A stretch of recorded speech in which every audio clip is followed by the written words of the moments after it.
Sports Radio 92.3 The Fan, WKRK-FM and HD1 Cleveland Heights. An Odyssey Sports Station.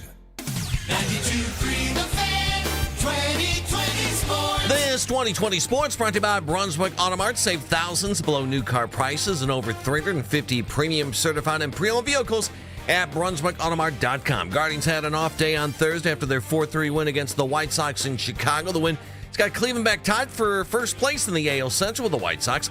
All three games of the series decided by a one-run. Skipper Stephen Vogt, how you better get used to stuff like this. I think this is our division in a nutshell, and they're no different. That's a really good team over there. They played us really tough, obviously, and they're not going anywhere, and neither are the other teams in our division. It's going to be a fight all year. It's going to be a lot of fun to watch. Guardians back in action tonight. Going to start a three-game series at Progressive Field against the Seattle Mariners. Guardians coming off that 9-game road trip where they went only 3-6. Joey Cantillo gets the start. He is 6-3, a 4.05 ERA. It appears Cooper Ingle is going to get his first chance at Major League Baseball. Guardians Perspective reporting that Ingle will be called up prior to tonight's game against the Mariners. Ingle, who's a catcher by trade, has been getting a lot more playing time in left field for Columbus this season. For the Clippers, Ingle batting .284, 12 homers, 41 runs batted in. Now, there's been some problems between baseball owners and the Players Union. They continued talks about a new collective bargaining agreement yesterday, and apparently things aren't going great. Owners proposing that most free agent contracts would be at the maximum 5 years and 15% of the club's salary cap. Owners also want to eliminate deferred compensation. Following talks on Thursday, union boss Bruce Meyer said the two sides are very far apart. He added that the owner's proposal has been so bad, it's made the players more unified. The current CBA expires in baseball on December 1st. World Cup soccer late last night, the United States falls to Turkey 3-2. U.S. giving up the game winner in the 98th minute. Not a big deal, though, because the Americans already clinched a spot in the knockout round. Can now find 92.3 The Fan on YouTube. Subscribe to our YouTube channel. Get the best content from our shows each and every weekday. That's 92.3 The Fan on YouTube. Headline sports news every 20 minutes right here on 92.3 The Fan. From the University Hospital Sports Desk, I'm Jeff Thomas. Up next time, the Ken Carman Show with Anthony Lima here on 92.3 The Fan. Catch Afternoon Drive with Nick Wilson and Jonathan Peterlin live on YouTube each and every weekday from 2 to 7 p.m. The Ken Carman Show with Anthony Lima. Do you think LeBron's going to base his No, absolutely on who not. the GM but is? It's an added. He came back here for David Blatt. It's an added sweet. You knew and I knew he wasn't going to be around for very much longer. But after I'm that saying happened. he doesn't and that care made who the you very coach happy is. He's because not you gonna- hated David Blatt. I did not hate David Blatt. Okay, whatever. He's not going to make his decision based on front office and who's in the front office. That's all. I understand that.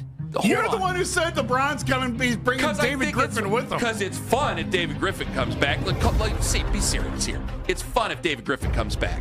That's part of it. But I know no one's saying he's going to base his decision off David Griffin coming back. That's how I interpreted what you were trying to say. Actually, I would say if you wanted to base it off the decision of who's the general manager, I would say there's a better chance that Brandon Weems, if your general manager is, that LeBron comes back, obviously. Now you're shaking your head there. You're drinking your coffee and shaking your head. You don't think it might not. It probably doesn't matter who the general manager is. It does not matter. But if I was going to go with that theory, that's all I'm saying is that I would go with Weems because of that instead of Griffin. This is Cleveland Sports Radio, 92.3 The Fan. Hi, Daryl Ryder in for Tone today. Hi. Hello, Ken. How are you? I'm here. I'm just going to let everybody know the rules. You know what does not happen today at 9:45 because Lima isn't in. Because I'm not lazy. Calling him out already. No, I'm kidding. He's not a lazy man. You're not coming in hot today? No. I'm protecting us because it's going to get wild. After what you said about, I'm not going to give away, no, don't give out that milk just yet. But after what you said before this show about an honor bestowed, participation trophies for everybody. Look me in the face, YouTube, 92.3 The Fan on YouTube for absolutely free. I'm telling you right now, it's an honor that this young Cleveland Brown had bestowed upon him. And I'm going to tell you right now, I'm ready for a knockdown dragout. So I'm going to do what's right. And afterwards, because I think a lot of people are going to agree with me, okay, they should, I'm going to protect you and do no coming in hot because I think you're going to upset me, you're going to upset everybody, and I'm going to have to dump it. I'm going to have to dump the whole segment. And I don't want to do that. I'm just looking out for your best interest, Daryl. It's good to see you. As you always do. Daryl, we'll talk about your hair coming up here in a little bit. We got to talk about some rumors that we're both hearing here. And that's the reason why Owen did what he did in the open here, is Zach Jackson was on with us. Now, this is just off the top of my head. You can go back and listen to that interview, 923thefan.com. He was on Monday, and Lima had asked him about LeBron. And Zach said he had sources that and he said it kind of in a joking fashion. So, we didn't really, we laughed and giggled and S's and G's and all that stuff. But it was, it's whatever. And Zach had brought up that he was hearing that LeBron was becoming a member at Firestone. And then yesterday, I checked my Facebook. I had like 3 people. And then you said you had other hosts at the Fan, I'm not going to name names, who were saying about yesterday about Firestone and LeBron. This is correct. There's a lot of smoke to that fire right now. And a lot of people are, and he posted on his, Instagram story yesterday. What did he do? He was, I guess, at his gym in Akron, at St. Vincent St. Mary or something, and everyone was losing their mind that LeBron's back in town. And so I posted on X, hey, he's from here and he has a home. I'm like, he's got a house here. He's worked at the Cavs practice facility in the offseason as a member of the Lakers. It's one of the courtesies they do in the NBA is you do have access to practice facilities wherever you are if you're an NBA player. And so I just was trying to get people to calm down a little bit because as we talk right now, Ken, the Cavaliers have done absolutely nothing to make way for the return of LeBron James. They traded away that pick the other night, the first rounder. They basically have to no matter what. Right. But still, they could have tried to hold on to him. He's not coming here for the league minimum, people. Okay, and now hold on. What about the mid-level exception? Scoop B. What? No. I'm sorry. I hate to send you on a goose chase. Owen knows. We played a clip from Rob Parker yesterday where Scoop B. Robinson was on with Rob Parker. He's an NBA reporter. Seems like a fantastic person. Just ran across him. I think I already like the guy. Plus, he's telling me things I want to hear, but I think I already like the guy. So hold on before you say that. Here is Scoop B. Robinson on Fox Sports 2 days ago about the possibilities of LeBron coming home. This is going somewhere. Trust me on this. Hit it. The Lakers can offer him the most money. However, they do not want to. If you look at an alternate team, the conversations that I've been having about the Cleveland Cavaliers is something that is realistic. In order for that to happen, there are some mathematics that have to make sense from sources around the league. First of all, James Harden is going to have to restructure that deal. And I'm told that LeBron James doesn't necessarily want to sign a max extension with the Cavaliers. In fact, he would take less money to come back home. But in order for that to also happen, the Cavaliers are hoping that he takes some type of mid-level exception, 1, and 2, that he completes a sign and trade with the Los Angeles Lakers in order to make that happen. So you would have to move a Jared Allen or others. However, in order to add more to that pot, Dean Wade or Max Strus would have to potentially be moved as well. So those are some of the things that I'm hearing as far as the Cleveland Cavaliers. They currently have a vacant GM position, and Brandon Weems, who is currently the assistant GM, is a guy who grew up with LeBron James in Akron. He is a guy that is one of the candidates in that conversation. They're talking about staying internal. However, one thing that I am hearing is that the Cavaliers are entertaining a conversation of potentially talking to David Griffin about that GM position as well. Which if this mic would work, I said to Jason yesterday before he started ripping my head off over it, I just think it'd be fun. I liked David Griffin when he was here. He was one of the architects of the championship team. Obviously, you have to have an owner who's willing to do it. So there's a lot of things that I find to be fun about it. Now, I don't think that LeBron just comes back for David Griffin or anything like that. I don't know why Jason took it from there, but he's not coming back because of whoever the GM is. Well, I know that, and they hired David Blatt the last time around, and he certainly didn't come back to Cleveland because they hired David Blatt. Because he knew at the time that he could hire and fire anybody he wanted. 100%. That he was in charge of things. Now, can I do this though? I do think it might be a little bit different.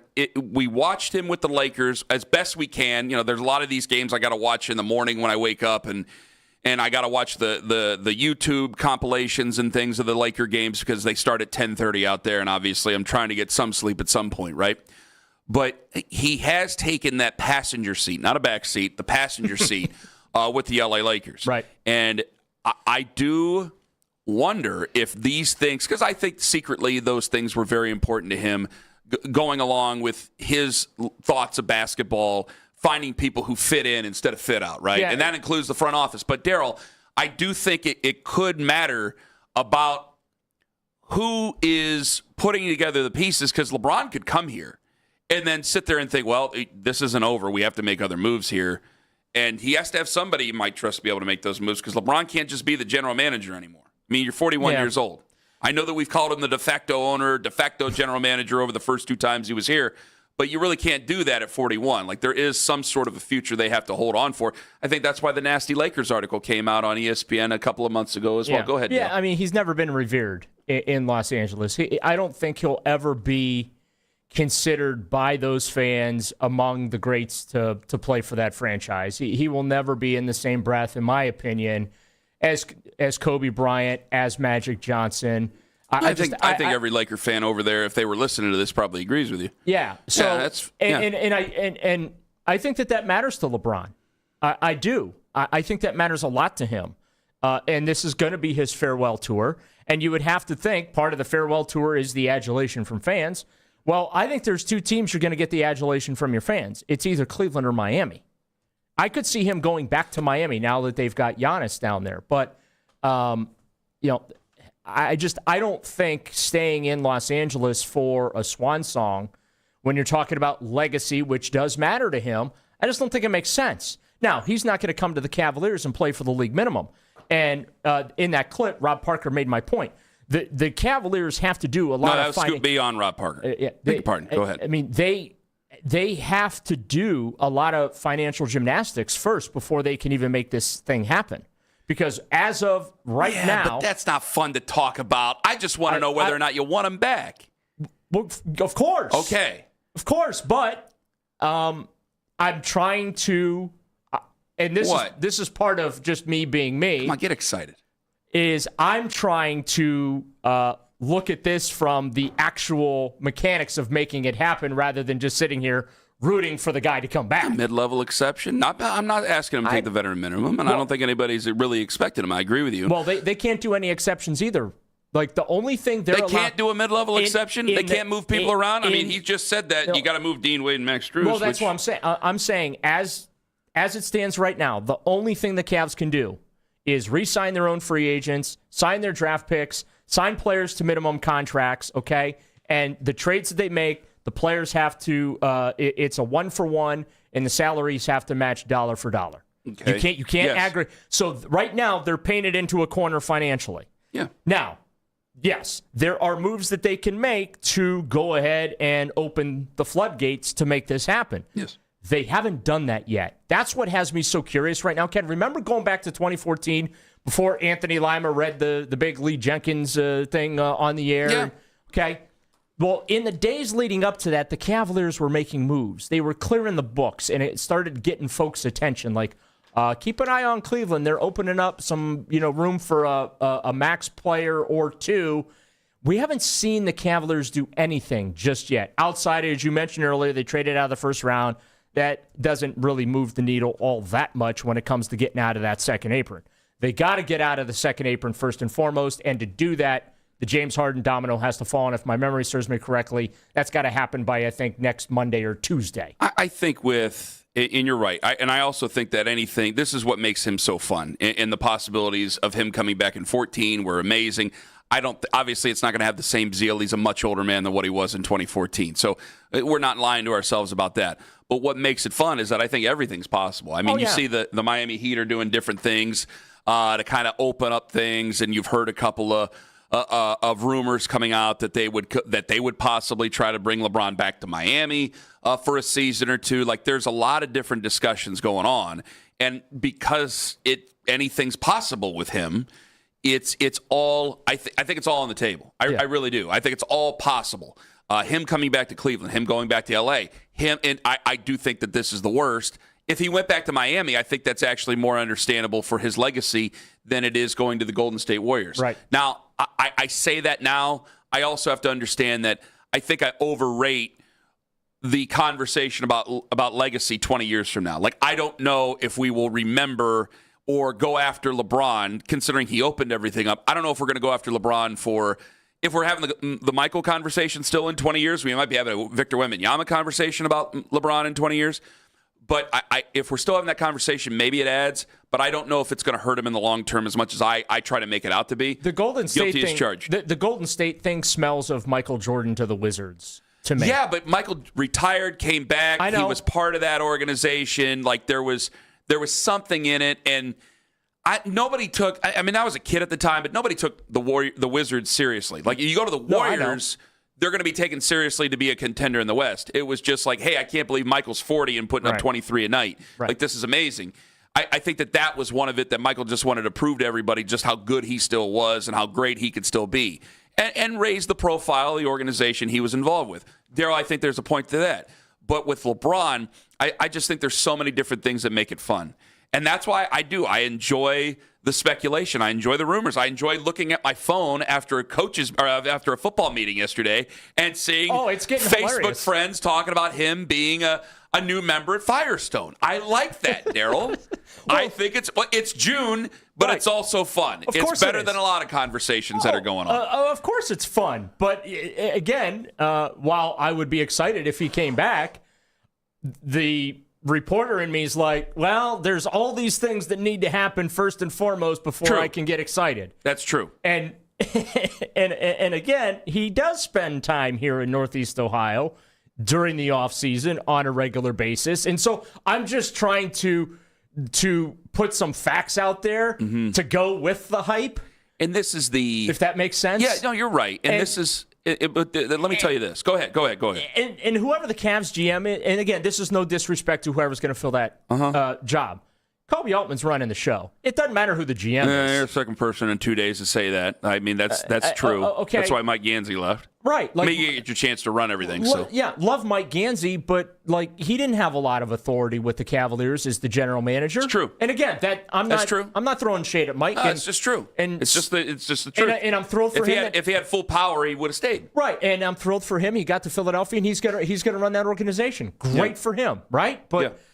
This is Kobe's show. So if it's Brandon Weems or David Griffin or whoever, it's almost just it's a nameplate on the door type of a job in my view. Is it enough for Cavs fans just to get LeBron back this year? No. You know what? I have to take that back. Probably. I gotta examine that question when we come back. Also, there's something about the 2016 Cavs that I absolutely love. I explained that in 5 minutes, and at 7:22, I'm going to make a villain out of Daryl to all Browns fans. Ken Carman, Daryl Ryder in for Tone on the Fan. Northeast Ohio offensive deck. No reason to make.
Rewards. Sign up to become an NP Rewards Players Club member at Northfield Park Racino. NP Rewards gives you more. Stop by the NP Rewards desk today, then take a spin on the latest VLTs. More fun, more offers, and more rewards. Must be 21. Gambling problem? Call 1-800-589-9966. Listen to 92.3 The Fan on the Odyssey, iHeartRadio, and TuneIn app.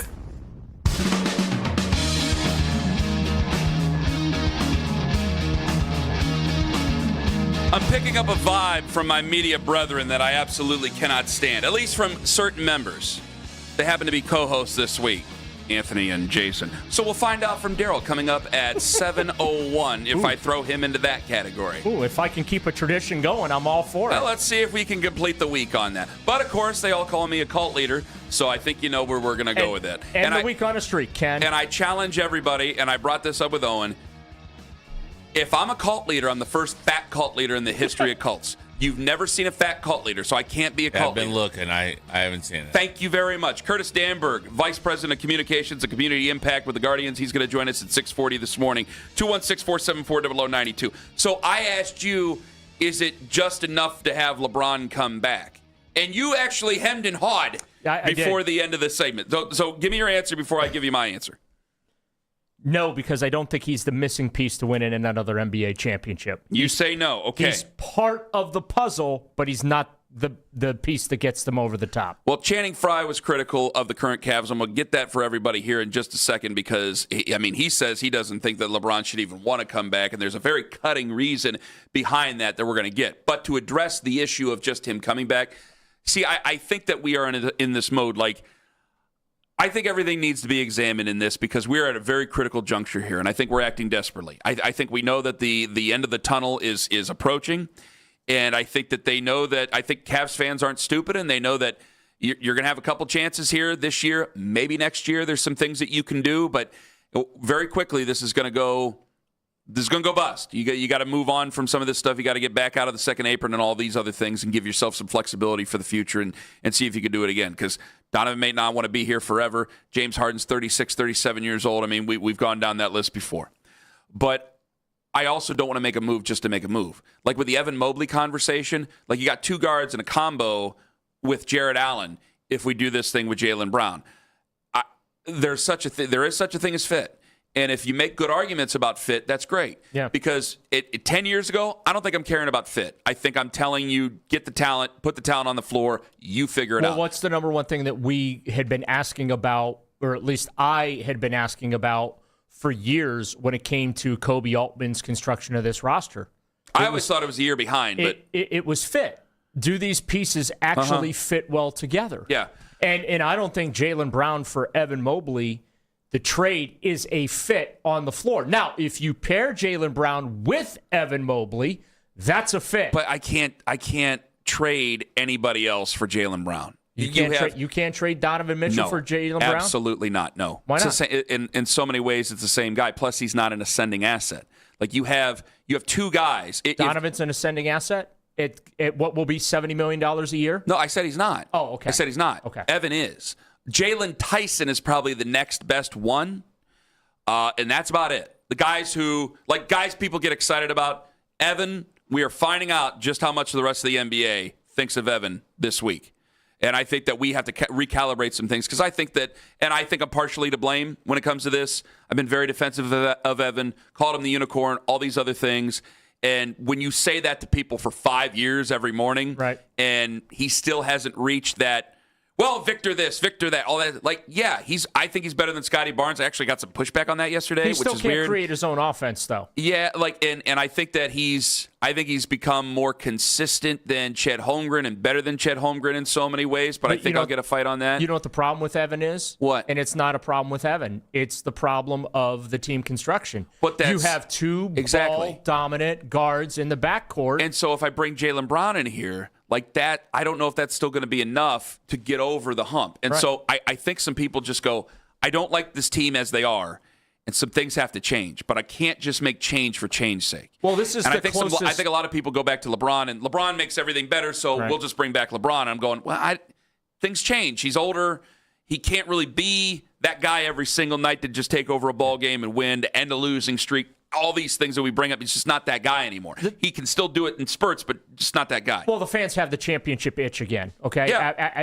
It's been 10 years since the Cavs won it all, and this is the closest that they have come. You could argue this team is better than, with all due respect to the Price, Doherty, Nance, Elo, John Hot Rod Williams teams. You could argue that this group is even better than that group who kept running into Michael Jordan in the late 80s and early 90s. Like, this is your best shot. And so I think fans are nervous about that getting away from them, that chance getting away from them because, well, you've lived on the other side of the aisle where, you're playing for ping pong balls every night. And nobody wants to go back to that. And you have a superstar in Donovan Mitchell who does want to be here, who says he wants to be here.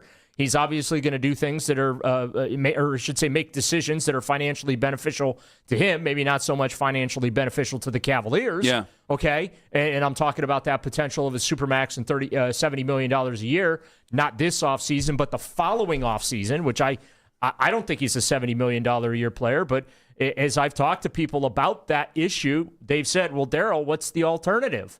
And I'm like, yeah, you got a point Back there. to the draft with the new rules. And I can't. I have no argument against that. Exactly. Right? It's you are painted into this corner. So when you're at this spot, Ken, when you just got to the Eastern Conference Finals, you got swept. You were basically non-competitive for 3 of the 4 games. You blew one of the games that you had handled, or you thought you had handled, right? And you look at the Final 4 teams in the NBA. And the Cavaliers feel like they're a distant fourth to the other 3 teams. Mm-hmm. Now, I'm not saying that that's the reality. Don't misunderstand me. But it certainly feels that way. They don't feel like they're in the same class as Oklahoma City, New York, or San Antonio. They're not. They're just not. And so a move, I think people they want it desperately made. It's not about the future. I just want the right fit. If I have to give up Evan Mobley for the right fit, I'll give up Evan Mobley for the right fit. But I have to do what I have to do. If you think 41-year-old LeBron James is coming in here and he's going to get you over the top, I just don't think you're being realistic. Well, I think a lot of people just kind of want to go back to a good feeling again. Yeah, and look, what LeBron did in the playoffs with the Lakers at his age was nothing short of sensational. They were without their top 2 scorers, and he did what he did for so many years here in Cleveland, and as he carried the Lakers through a playoff series. You brought up the 10-year anniversary. A lot of people thinking back on it. Channing Frye, he was on his Road Trippin' podcast with him, Richard Jefferson, Allie Clifton.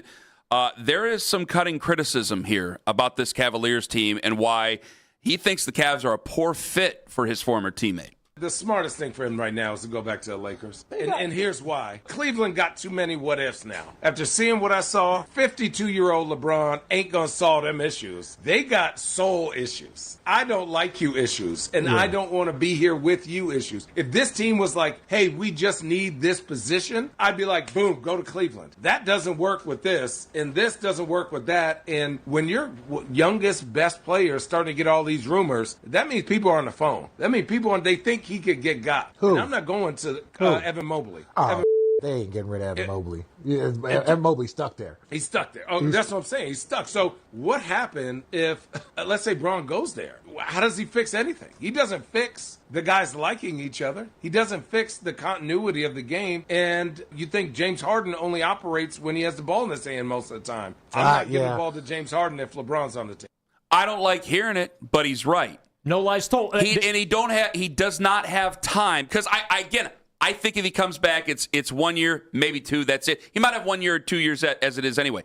I don't know if he feels he has the time to change that, and especially if he comes back and it's a retirement tour, he absolutely doesn't have the time or the energy to change those things, or the energy for that matter. And he is not the number 1 guy with the Lakers, and I think part of this of his fight with the Lakers. Now, I'm just going on my own theory. Remember, all the nastiness. You still don't get rid of Luka in Dallas because of this, but all the nastiness about how serious Luka is, and now he's with LeBron. Well, right. LeBron takes basketball as life and death. He is as serious as a heart attack, and I think he might have a problem with that, and I don't know if just coming back to Cleveland is something that he thinks is going to solve that. And I like that it's the former Cavaliers saying it, because I do think, and one of the things that stick out to me is like Channing Frye brings it up. You've heard Richard Jefferson, who you can clearly tell he wants the Cavs to do well on ESPN broadcasts. Right. And you've heard the things with, like, Tristan Thompson has given his opinion here over the last couple of years.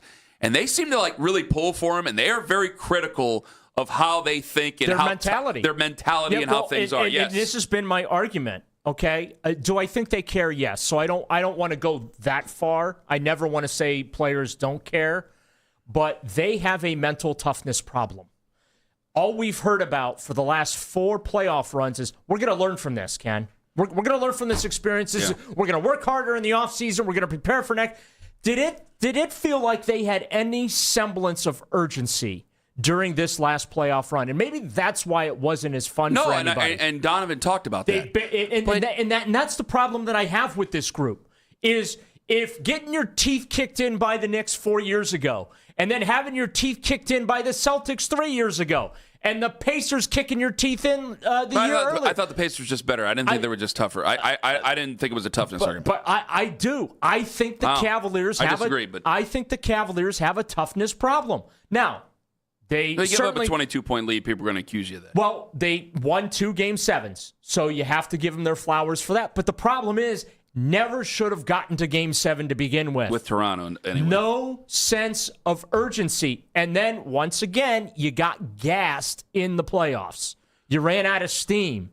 And my issue is, for all the talk about how they're learning from these experiences, I don't know, at what point do I get to see the fruits of their lessons, right? I'm still waiting for that. And maybe I'm being a little unfair here, but like I don't think that they have learned their playoff lessons. I think they need somebody that's going to come in here and reset their mentality. At 7 o'clock, I have people calling me a cult leader.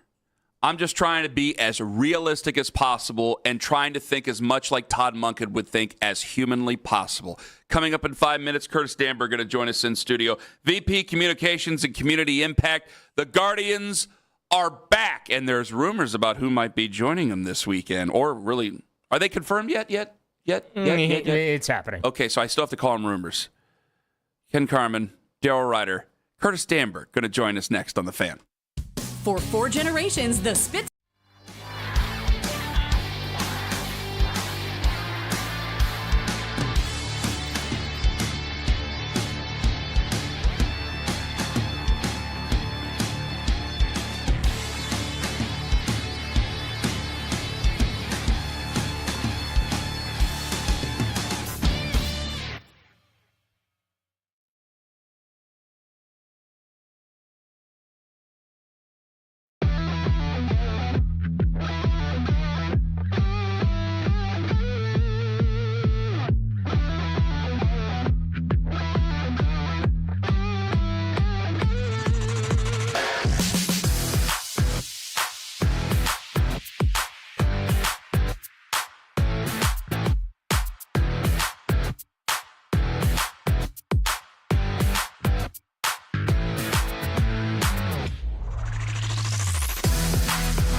continues to be nice and easy on this Friday morning. Jeff Thomas, Odyssey Cleveland traffic.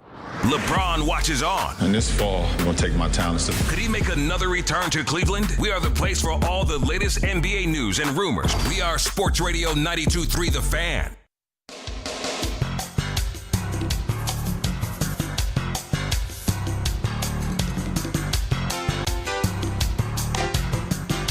Guardians are back in town, thank God. It's very odd. All right, Curtis Danberg joining us, VP Communications Community Impact for your Cleveland Guardians. He is in studio with us, as he's wont to do before a homestand, and we're very happy to see you. Hello, Curtis. Hey, good morning. So it's weird where there's been some people who wanted to be critical, but this station, because it wasn't the best road trip, but I think a lot of fans have been really understanding where, hey, man, you lose Jose, you lose Chase DeLauder, you lose Angel Martinez all in the same game. Top three hitters. I mean, you're going out there basically with both hands tied behind your back so much, and they're still in first place. So it's interesting to have. It's a great thing. You do have such understanding with the fan base as you come back home, and it's like, hey, they're still in first place. We'll get some of these guys back. I know it's just rumors. Cooper Ingle coming up here, it seems. There's a lot of things to be excited about. Yeah, I think we just need to buy time. But, yeah, you lose your top three hitters in one game. Mm-hmm. So we're 2 weeks into that. And a voter said it best. He's like, we're still trying to figure out the lineup and where people fit and make it happen. But to your point, we're tied for first, and we're right in the thick of it. Did you have to send a thank you card to Major League Baseball for giving you a 10-game homestand to start off July? Listen How about to that. That's some strong conversation. Coming off a 9-game road trip. Right. So we've got these big road trip and long homestand, and then it's hard to believe. Then we have a road trip, and it's the All-Star break. I know. Time flies. When it comes to the challenges of being on the road, are there different? Do you catch up on anything other than maybe sleep when they go on the road like that for so long? No, I think it's a little bit you gear up for the next, especially with this being a huge homestand. You're gearing up for that, knowing we have a long stretch, and for the players, whether they catch up on sleep or not, but they're certainly always working and trying to get ready. Well, I'm not even talking about the players. I'm talking about you. I'm talking about you guys. I was in Chicago with the team, so I cut the last half. You went on the road? I did. I didn't know you go on the road. Once in a while. No kidding. Hop in there, so that was a big win to pull out. They communicate on the road. It was a dicey win. I forgot that they do communicate on the road. I forgot about that, Owen. I'm sorry. Curtis Danberg joining us here in studio. Yeah, I told them I watched that, and I know it started late because of the rain. I ended up watching that game like a playoff game. I need it like air. That bad. Need it really bad. I know you can't say these things. I can. I do have a lot of respect for White Sox fans because you're in a city where the other team in your city is that popular. But fans were energized. Yeah. They haven't had. They've lost 3 straight 100-loss seasons. Yeah. So there's a good energy in the ballpark again in Chicago, and I think they have a great lineup, and they're going to be there. So we need to keep them. They come in at the back end of this homestand, so we'll need to be ready for them. That's 4 games. 4. Yep, that's right. So a 10-game homestand coming up. Now, we got to talk about the All-Star game. All right, so I know you don't want to take swings at other teams. I reported on this last week. I found the information. I had to do it for TV, right? I'm not a reporter. I read the stuff that's written. Why does Toronto always seem to be able to stuff ballots? And how can we stop this? Well, they have the entire country of Canada supporting one team. There's no Mariners fans in Vancouver? I'm just saying. I'm sorry, Daryl. I'm just saying. I hear you. Unfortunately, we didn't have anybody advance to the final round. So the top 2 in each position advance. Jose and Travis Bazzana were in the top 5, but unfortunately, we didn't get the top 2. But you're right. Toronto is everywhere. Well, maybe the manager will take care of Jose and Travis. We've got manager. We have plenty of opportunities. Parker Messick's been outstanding this year. Smith. Gavin, so we'll be well represented. I mean, you got 4 or 5 guys that ought to be making a Brian Rocchio. Yep, he's been fantastic this year. What has been the difference with him? Do you think? I think he's just aged. He's been here for a couple of years now, and he's settled in and confidence. We sent him back last year, and when he came back, he was a completely different player, and he had that great playoff run. But he's been so consistent with the bat and the glove. That play he made the other day was unbelievable, going to left field and making that diving catch. So He's been great on both sides. And I do like it because we have to admit, like a couple years ago, was it 2 years ago, maybe last year? It had to be 2 years ago, where they had asked him who he models his game after, and he said Jose. And Curtis, we laughed our asses off. I'm serious. I'm sorry. It's true. And now he's become this fantastic player. And I know because of the injuries, they've had to move him around the lineup here. I know he's become very comfortable in that 9 spot, and it added some nice pop to it because he's had a really nice season. Speaking of guys that are helping out, we need to help out Tanner Bybee, who poor guy has a jersey giveaway, and I don't know if we got to sacrifice chickens or whatever, but tomorrow night is a Tanner Bybee jersey giveaway, Daryl. I'd like to see you sacrifice a life. KFC, a bucket of KFC. Yeah. I'm just going to eat it in front of everybody. Serrano. Yeah, I'll eat it in front of everybody on the scoreboard. Tanner Bybee jersey giveaway. How many you guys giving out? Jerseys? Yeah, I think it's 15,000. $15,000. Yeah. First 15,000 to get in, obviously. Just 15,000. We don't say the first because you don't know how it's dispersed depending on what gate you come in. My bad. So, I apologize. No, there you go. There's a learning for you. But Tanner Bybee jersey at fireworks. We've got 4 fireworks shows in this 10-game homestand. Nice. Tonight, tomorrow, Kids Fun Day Sunday. We have day game with the Rangers coming town. Monday, Tuesday, Wednesday, day game Wednesday, and then the White Sox. I know this is a little bit of a sore subject for you guys, but what's it going to take to get Major League Baseball to really honor Larry Doby and allow not just you guys do it every year and you do a fantastic job, and certainly we in Cleveland understand what Larry Doby meant, but the fact that, and I know there's nothing you can do from your seat, but it drives me crazy that Major League Baseball, just for whatever reason, won't go that extra mile to honor him. What we control is what we do. And we've earmarked and we put a lot of emphasis on being home on July 5th so we can celebrate Larry. And this will be the 79th anniversary of him breaking the color barrier in the American League. And he went through exactly the same things that Jackie Robinson did. And poor Larry, he was number 2 twice because he was the second African-American manager behind Frank Robinson. So he did it twice, which is hard to believe. But we'll celebrate him on July 5th. We're going to be celebrating Black Excellence on July 5th. And we'll do what we can to honor him every year. Who picks the themes for the fireworks, by the way? Our marketing department. Is it like a vote, or how do they do it? They kind of, and we have a gentleman by the name of Bob Coates who kind of puts all the tracks together and makes it. So there's always discussion before the year of what tracks to use and have a little fun with it. Do you have any repeaters every year, anything like that? Because it's like there's always some we try to mix in every couple of years. Yeah. So you have fireworks throughout the homestand. Obviously, you got 4th of July, Larry Doby Day. Patriotic fireworks, of course, July 4th. Going to hear the pomp and circumstance, the overture, the bunting. Will you put bunting up again, or is that just an opening day thing? Just an opening day thing. Okay. You'll feel the patriotic spirit. The cap, we're giving away a cap. It has a Diamond C, patriotic Diamond C cap. Lyman and I are big bunting guys, though, so, There's nothing better than bunting. That's true. Curtis, sacrifice bunting too. Did I miss anything talking to you here? Okay, fantastic. Crushed it. Go to CLEGuardians.com, MLB Ballpark app. Get your tickets. Come support. Thank you. Let's fire things up for the break. Nothing better Always when that putting on a good ballpark is show. filled. Always wonderful folks doing a wonderful job over there. Go Guards. The corner of Carnegie and Ontario. And by the way, thank you very much. Owen just brought this into me. Be caller 8. Let's go with caller 8. 216-474-0092. Your chance to win a 4-pack of tickets to see the Guardians take on the Rangers Tuesday, June 30th at 6:40 p.m. over at Progressive Field. I don't think it's going to end like what happened in June 4th years ago against the Rangers. I can say that because Curtis is off the mic now. Caller 8, 216-474-0092, all courtesy of your Cleveland Guardians and Sports Radio 92.3 The Fan. Coming up at 8:20, Greg Schwartz going to join us on the show. Bleacher Report, NBA writer, locally based right here in Cleveland. Remember, he was critical of the James Harden deal. I want to know if Greg's doing Champions Post. And more Guardians, 9 o'clock. Al Pawlowski going to join us on the show, Guardians TV analyst. He will be talking to us about this homestand coming up and the challenges that are facing the Guardians with the injuries and what to expect of Cooper Ingle, because we might be seeing him tonight. Again, only rumors. I don't want to get nasty texts because it hasn't been announced yet.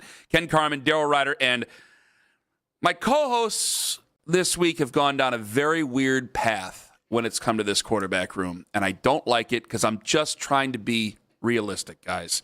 Ken Carman, Daryl, and for Tone on the Fan. This is an Odyssey Sports Minute.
by following the Browns playlist and 92.3 The Fan on the Odyssey app. Headline sports news every 20 minutes right here on 92.3 The Fan. From the University Hospital Sports Desk, I'm Jeff Thomas. Summer's here, and Browns training camp is just around the corner. Stay locked in with The Fan all summer long.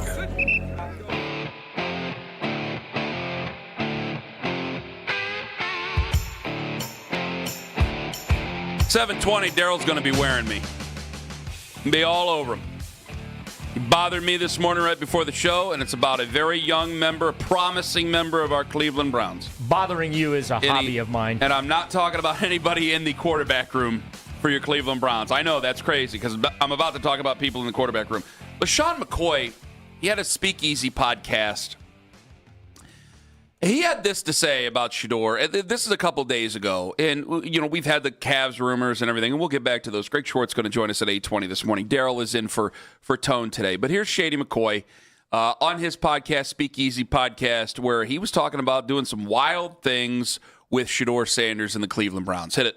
Because he's in Cleveland and they don't win, they don't do much good things. You bring in Deshaun Watson, where a guy that's owed all this money, you're not going to see Shedeur like we want to. Let him go to a team where he's running the show. A fresh start for him would be excellent. The kid is a superstar in this league, and he just needs the opportunity to show it. The few flashes that we seen last year as a true rookie, and all the stuff he dealt with the coach, you know how bad he was. And then they had Dylan Gabriel like actually thinking he was going to be an NFL player for more than 3 years. Now if you put Shedeur Sanders on a real team, get him some real coaching and some support behind him, bro, who knows? Because the last time I know, when he had that support, he did great things in Jackson State and did great things in Colorado.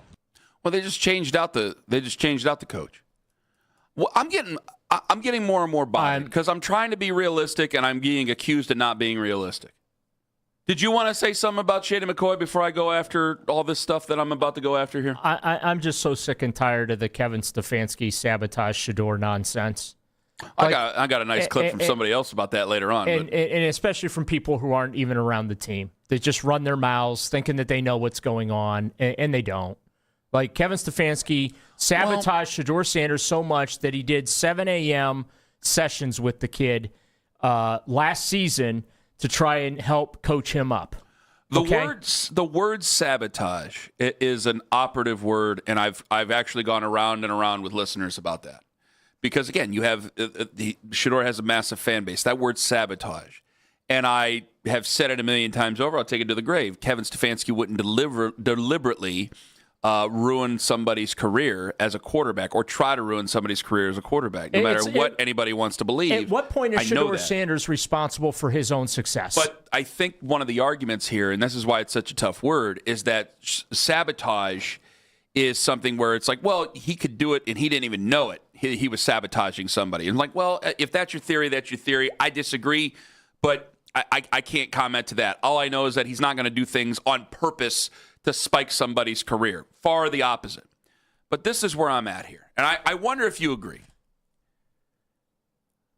I think we can live in a world where if he doesn't start week 1, he can still be a backup on this football team. And I don't understand, from Lima to Jason to a lot of people online, they just think I'm nuts.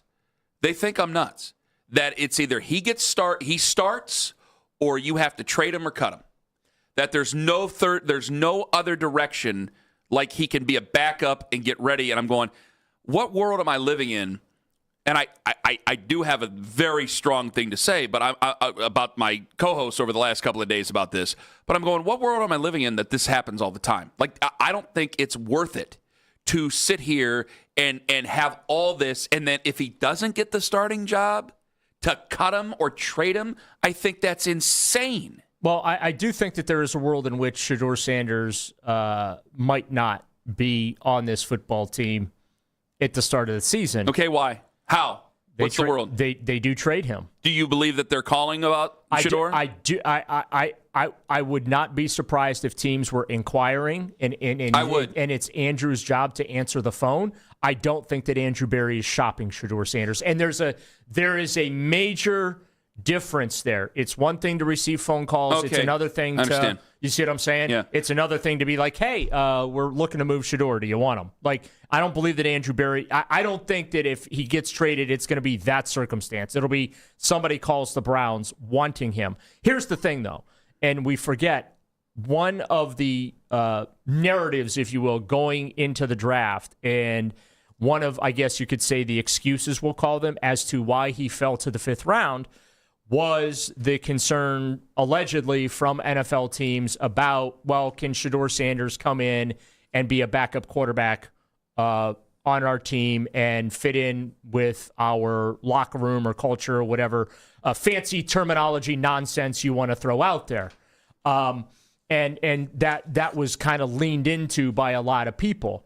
So I think that maybe that his popularity, right? You say anything bad about him or anything remotely critical about him, and his fans jump on you immediately. He's got very passionate support across the country. And again, I that's just part of the reason I'm annoyed with a few of my friends here. And my thing is, my message to those, because I got heat for saying that there's no excuses for Shedeur this year. And my point was, well, he is getting a chance to be the starting quarterback of this team, okay? And he's being given an opportunity to sink or swim on his own merits. They got rid of the coaching staff, so you can't use that argument anymore. He's got a new coach.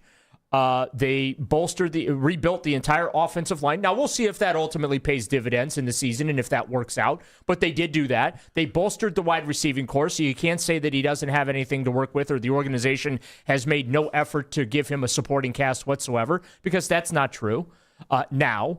So I think that some of those arguments that his supporters had been making as to how the Browns did not support him organizationally as a rookie last year, I think those have been dispelled in year 2. He's getting first-team reps. He's getting close to an equal number of first-team reps as Deshaun Watson. Mm-hmm. The situations are nearly identical that they're being put in when it comes to the team 11-on-11 work and things like that. So my whole point is that Shedeur Sanders, if he doesn't win the starting job, it's not going to be because of any organizational bias or anyone in the organization trying to hold him back or punch down on him or anything like that. If he doesn't win the job, it's going to be because of Shedeur Sanders. But I'm going to tell you this. And I don't think his fans can. I don't think his fans are capable of rationalizing that. And this is what bothers me the most. See, this is what I'm getting upset by.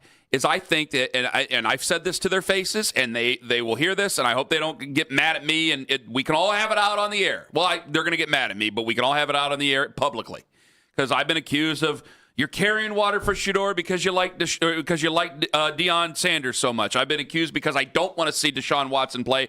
I've been overzealous about Shedeur. Let me just say this: what bothers me is that I think that my last 2 co-hosts here this week, I think they've lost the plot.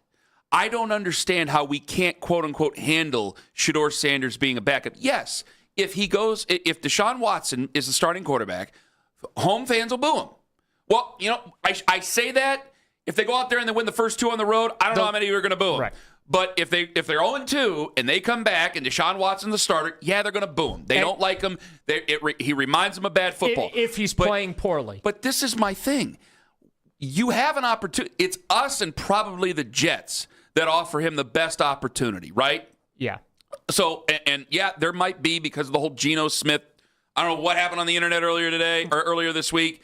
Maybe there's an opportunity for Shedeur Sanders. The Jets are not in the business of winning this year because they won a top draft pick. But that's what I'm saying here, is when you make the trade with Myles Garrett, you're telling everybody what you think of your QB room, which is honest, and you're also saying, hey, we're going to give all these guys a whack. I don't know why. At the end of training camp, if they go, Deshaun Watson is the starting quarterback, which Todd Monken's a first-year head coach, and Deshaun Watson's a veteran, it would make sense. As much as I wouldn't like it, I got news it for would you, make Ken. sense. It's probably going to happen, so get yourself ready for that. And that's what my issue is that I have folks telling me, people who I do respect Anthony, and I do respect Jason, but what I don't like is that, well, he either starts or we get rid of him. Why? Because you can't handle comments on the internet? Because you can't handle people calling in and that you have to dump? I mean, I'm sorry, guys. This is our business, and I understand. I don't set out to make everybody upset, and I don't get as much hate as Anthony does or some of the other ones do. I understand that, so it's easy to get up on a soapbox and fire down on everybody. You're different. You're a reporter. That's almost what reporters are for, right? But that's what comes with the job, guys. And I don't understand because you don't want to deal with his fan base. You don't want to deal with any of the other stuff. He either starts or he gets cut. Why? Where are we going? Where are we going? If they start Deshaun Watson, how many wins do we really think this football team's going to have? Again, the most I can give you on I'm a homer. I can give you 6 right now. There are some people who are saying some crazy things. God bless them. If they say they're going to win 10 games this year, yeah, you can win a lot of games in the NFL.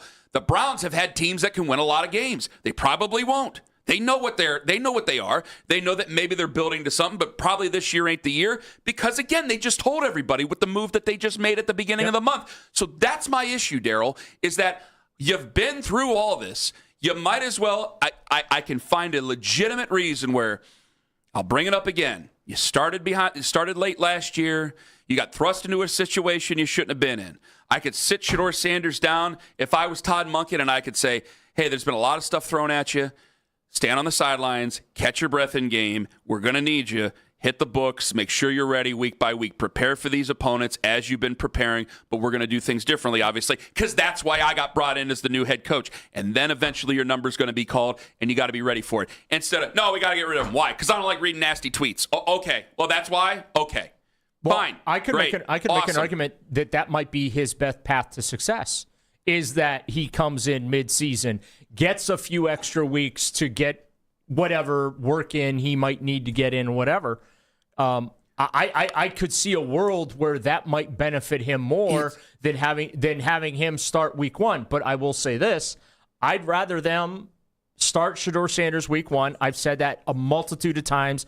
I see no value in going down the Deshaun Watson road again. I don't either. I don't either. I think you're wasting time. I don't really think they do. I think they want Shedeur Sanders to win the job. I would rather watch Shedeur go out there and struggle early in the season, and then hopefully by the time you get to midseason and later in the season, it starts to click for him and you see that progress. Yes. I would rather go through that whole process than start with Deshaun in week 1. But and then I get accused of, you're hating on Shedeur. You don't want him to be successful. No. I've actually been in Shedeur's camp. You can be in a guy's corner and be critical of him at the same time. I'm agreeing with you. And see, this is where I'm at with this, is that I can't believe that you've been, and I'm not against you here. I know I'm having a fight with other people, but let me say this. You've been doing this for how long? With the covering the Browns. How long? A long time. A long time, over 20 years, right? Yep. Jason's been doing it over 20 years. We've been on the Fan for 15 years. I've been around the Cleveland Browns since my old station, a total of 17 years in some capacity around the Cleveland Browns. So we've ran into a lot of great football coaches. We ran into a lot of suck-ass football coaches. We ran into a lot of guys who ended up being great coaches in other places with this Cleveland Browns football team. To spend that much time around the NFL, to spend that much time around the locker room, to spend that much time around professional football players and professional coaches, and to then just say, well, if he ain't going to play, that's not real. That's not real. And I'm seeing a huge divide between media and real life, and I'm telling you, what bothers me so much is that we know better. We know better.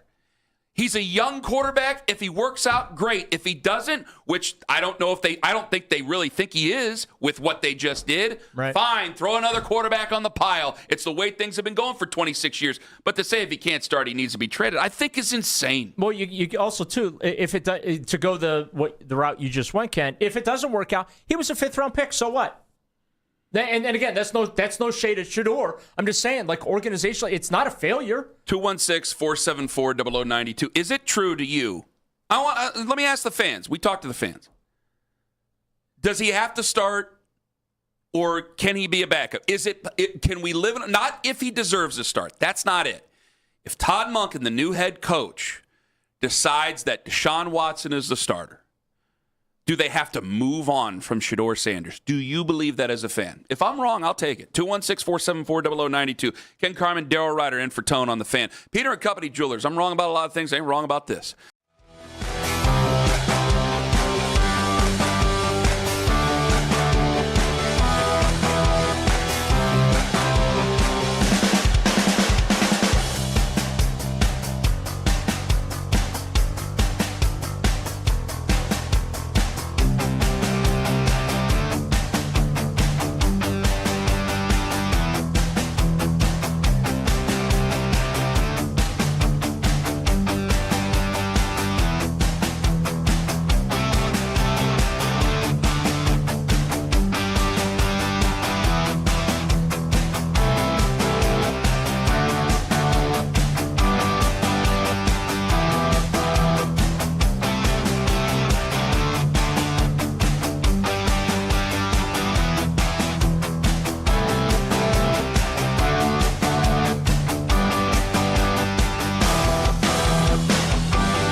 That's 92.3 The Fan on YouTube. Headline sports news every 20 minutes right here on 92.3 The Fan. From the University Hospital Sports Desk, I'm Jeff Thomas.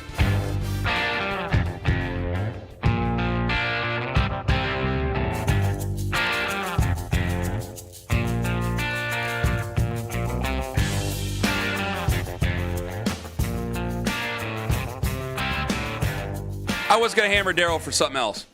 I will mix it up with Daryl at some point here about this because he was totally flippant about Owen wants me to do it so bad because he knew when I looked at Owen and Daryl said what he said. It's just such a better conversation than what we've been doing with this. I understand. But yet I look at this phone bank and it goes they all pop, pop, pop, pop, pop, and they just keep rolling in. There's a lot of people who just, if he doesn't play, well, what's the point? Give up on him. Oh, okay. All right. I'm going to line up Dylan Gabriel for you. Please don't. Go get your tickets now, guys. Please. Line up. I mean, if I'm going to do it... I would rather watch Deshaun Watson than Dylan Gabriel. If you want me to step into Carnival Barker, Kenny Carman land, some of them passes haven't even landed yet. You can't even hit the backslide of that. If you want me to go back into Carnival Barker land, like I can cross both worlds. Like Daryl, you've been in the locker room. I've been in the locker room. I don't like being in locker rooms, but you've been in the locker room. You've talked to these guys. That's not how their world works. Nope. That's not how a coach's world works. You don't just cut a guy because of that. He's not a problem in the locker room. He's not a problem in public because he's the one quarterback players are actually go up to talk to in the locker room on this team. Because some of us don't like the tweets we're getting on the internet. Okay, and yeah, I understand that there's been some fans who've gone over the line, and I don't like that, and I'm not condoning that. But because we don't like some of the things we've got on the internet, well, he either plays or we cut him. Okay, I'll step back into Carnival Barker land now. Okay, fine. Deshaun Watson for everybody, and then we'll put Dylan Gabriel out there if Deshaun Watson doesn't work. Oh, please don't do that to me. I've suffered Come on enough. out to the stadium, guys. Come on out and watch. I'm paid to cover this team, and I've suffered enough. I don't need to see Dylan Gabriel ever Come again. on out. Come on out. We'll all sit together. I mean, that'll end up like Clockwork Orange. You do that? Do that. If this is just a season we're getting through to get to the 2027 draft, then I'll go Carnival Barker world and go, who'd you rather see if Deshaun Watson goes out there and sucks up the room the way a lot of us think he's probably going to do because somehow he's regressed in T-shirts and shorts? I got news for you. Which is not, by the way, I'm not denying those reports that he's regressed. I'm saying, how can you regress in T-shirts and shorts as a veteran that's been in the league for almost 10 years now? Well, because you haven't played. Well, that has something to do with it. So once we get over the Deshaun thing, then we'll go to Dylan Gabriel. 19 starts, Deshaun Watson's thrown for 250 twice. Hot and bothered. I'm going to get him out there. 216-474-0092. So even if I do Kenny the Carnival Barker or I do Kenny the football guy hard-ass lookalike, clowning around, cosplayer. Like you're coaching your Streetsboro kids. Yeah. Even if I... By the way, you cuss your kids out? No, I don't cuss at them. You yell at them. Do you yell at them? I speak at a volume that everybody can hear. Well, you always speak at a volume that everyone can hear. Honestly, I've never had a meltdown ranting and raving. Never like that.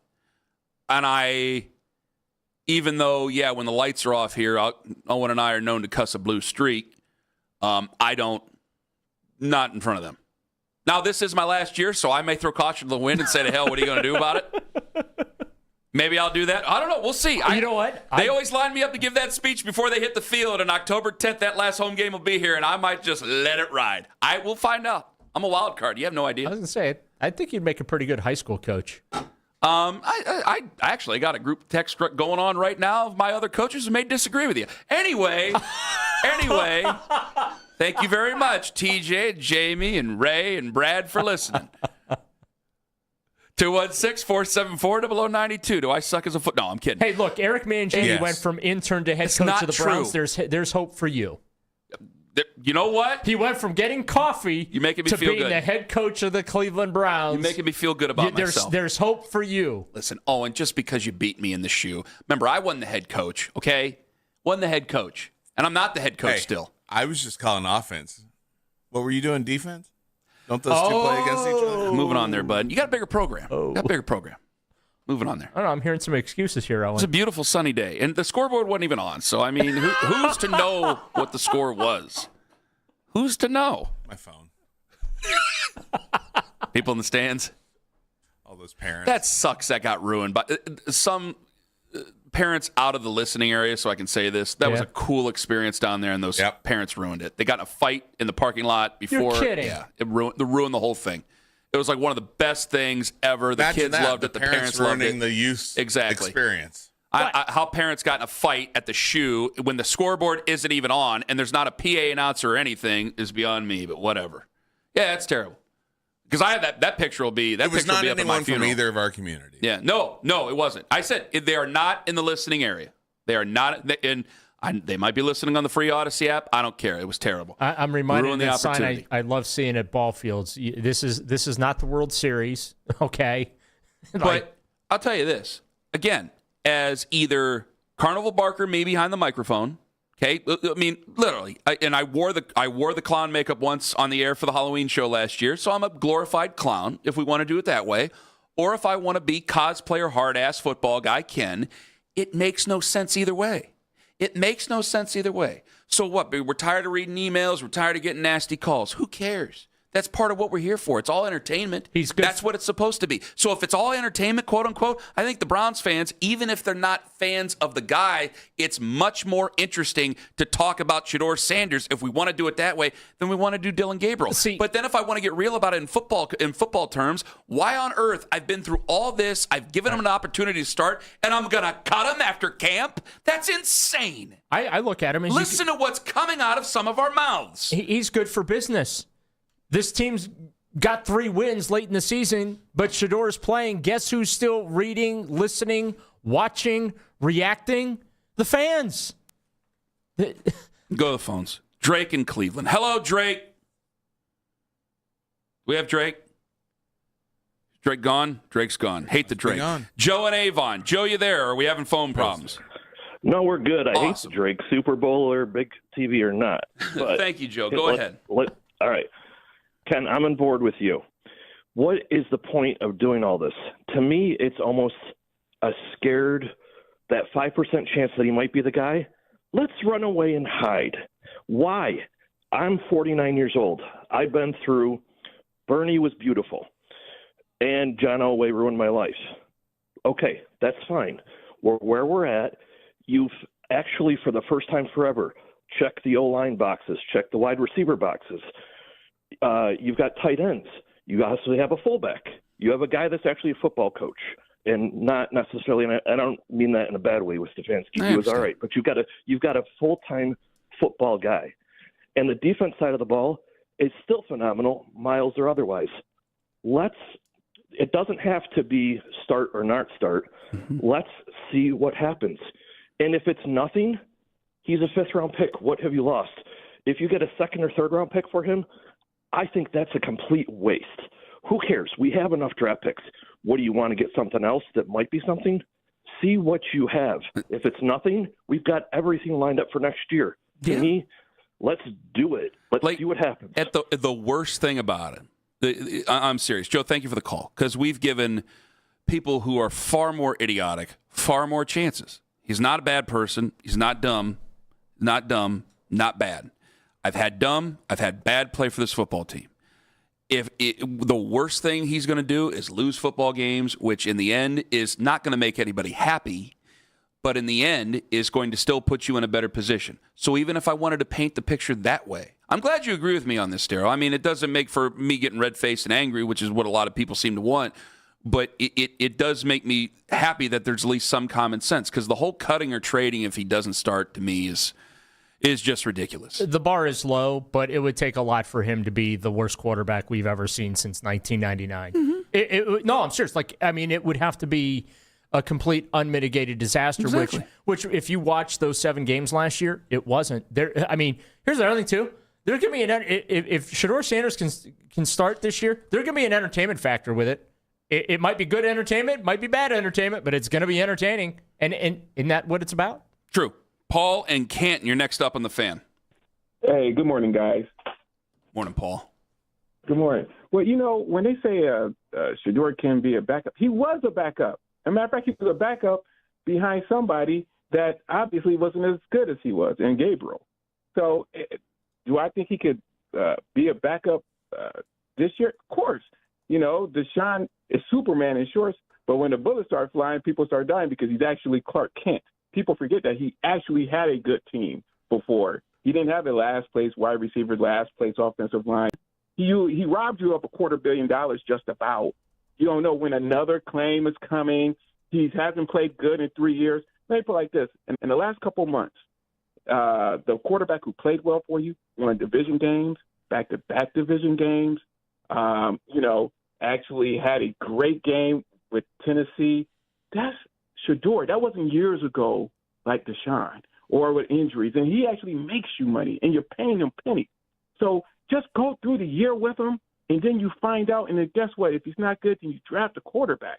I mean, I'm not a GM or anything like that. I'm just a regular just Browns fan and go to the games. But Jesus, this is a layup, right, guys? Or am I wrong? I agree with you, and I also think there is part of it where no one wants their time wasted, and there's plenty of people who think we're wasting our time even talking about the guy. All right, fine. But if you get to the end of a training camp and then we're talking about just cutting him or just trading him away, like honestly, well, I should say, if somebody offered you like a second-round pick, what are you going to do? Okay, I get that, Daryl. But realistically, for any of the quarterbacks in the room, it's not much. If you flip a fifth-round pick for a second-round pick, it'd be that's so unrealistic. But we're talking about unrealistic things here. It would kill me to move on and then just move on to these other guys. Like if I found out different things and they became public, if I found, and I don't know what it would be, falling asleep in meetings, things like that, things that I don't believe are true and it has not even been said. I'm just coming up with a scenario where maybe it would be applicable here, but it's not. So it would be a total waste of everything to have all these conversations to figure out, because even if you don't like them, and there's plenty of people who don't, but even if you don't like them, there is a curiosity to see, all right, there's a new coach. And by the way, I'll even say it for Deshaun. There is, even though a lot of people don't like him, way more people don't like him than Shador, there is a curiosity going, all right, we've been talking about Stefanski for the last 6 years. There's been good, there's been bad, there's been ugly. There's been questions about how good he really is with quarterbacks. We got a guy who's supposed to be better with quarterbacks, a guy who's an offensive guy in Todd Monken, a guy who has more experience. All right, let's see. I'm curious if he picks Deshaun. I'm curious to see how that happens. So even the curiosity plays into this. Tony in Lisbon, you're next up on the Fan. Yeah, I agree with both of you guys, Ken and Daryl. I think the sitting down for him could be very beneficial. I think that him starting could be very beneficial. In my opinion, I'd rather see him start, though, because I'd rather see Todd Monken, the whole front office, give Shador the keys and say, hey, listen, this is your team. Go show us what you got, instead of him coming in 4, 5, 6 games this season. And I'm not going to say he's going to have this mindset, but I have the mindset of, like, listen, we already lost 6 games. There's not much expectation on me. I'm just going to do what I want to do. I'd rather put all the pressure on him now, say, here's the keys, take the team, let's see what we can do with it. Tony, thank you very much for the call. I mean, I'd love to do it, and the difference is, we have some audio from Nathan coming up later on in the show because we got to get back to the Cavs and possibilities with Evan Mobley being on the move. Rumors about LeBron joining country clubs here in Northeast Ohio again. A lot going on with the Cavs, and Greg Schwartz is going to join us at 8:20. But one of the things that plays against him, you have a new head coach. What's that head coach going to do? For me, I don't want any of our fans' time wasted. So all of us have already mentally checked out, emotionally checked out away from Deshaun Watson. There's still that cloud that hangs over. And so that's part of the reason, I'll admit, that I want to see more Shador Sanders. But we have a new head coach. I'm going to go ahead and give that head coach a chance to go ahead and make his decisions. If he decides on Deshaun Watson, I'll live with it. But if Shador Sanders is still here and Shador Sanders ends up playing later on, plays well, I'll be critical of it. That's the way it's supposed to naturally be. Yep. Not just you have him and he either starts or you cut him. That just seems nonsensical. 216-474-0092. Again, Greg Schwartz, 8:20 on the show. Al Pawlowski, Guardians TV analyst. He'll join us at 9 o'clock. Guardians are back home. The rumors are about, it hasn't been officially announced yet, I believe, but Cooper Ingle will be coming up. So even if he struggles at the plate, you'd rather watch him strike out than Stuart Fairchild. That coming up with Al Pawlowski at 9 o'clock. About last night and a loss in the World Cup. That really doesn't matter. On the Fan. I'm Kyle Wright.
may move the meeting. I didn't miss it. I was just trying to get a sweet haircut. How it is when you win in Cleveland, man. They love you.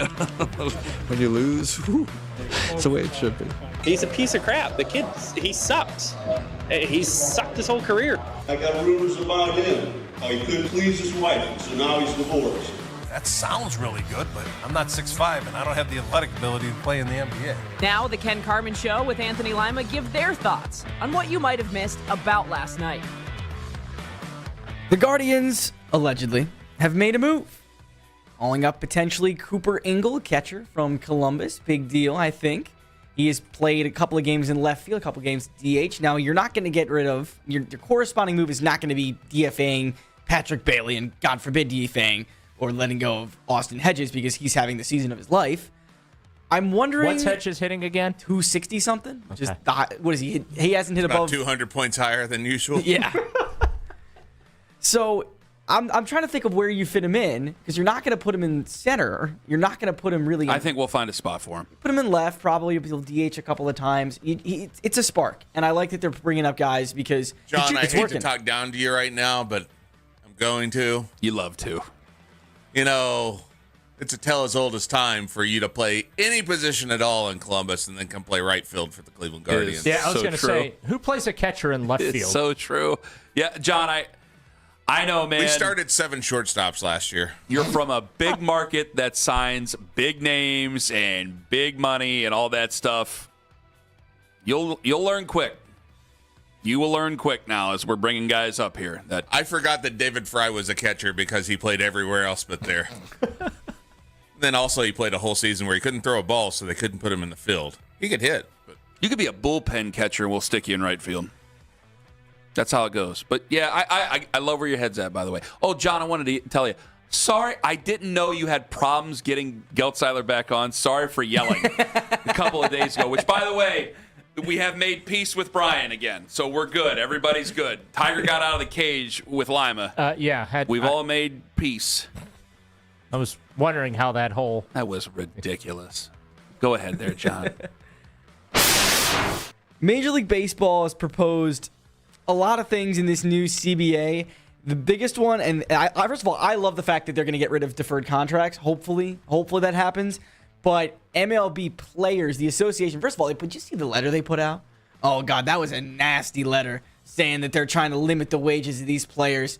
Yeah, we're digging in here for a work stoppage. Oh, there's no way they're playing baseball in 2027. Oh, my God. Soto? You guys think we're scraping the bottom of the barrel this year? You wait until next year, and there's no baseball going on every day.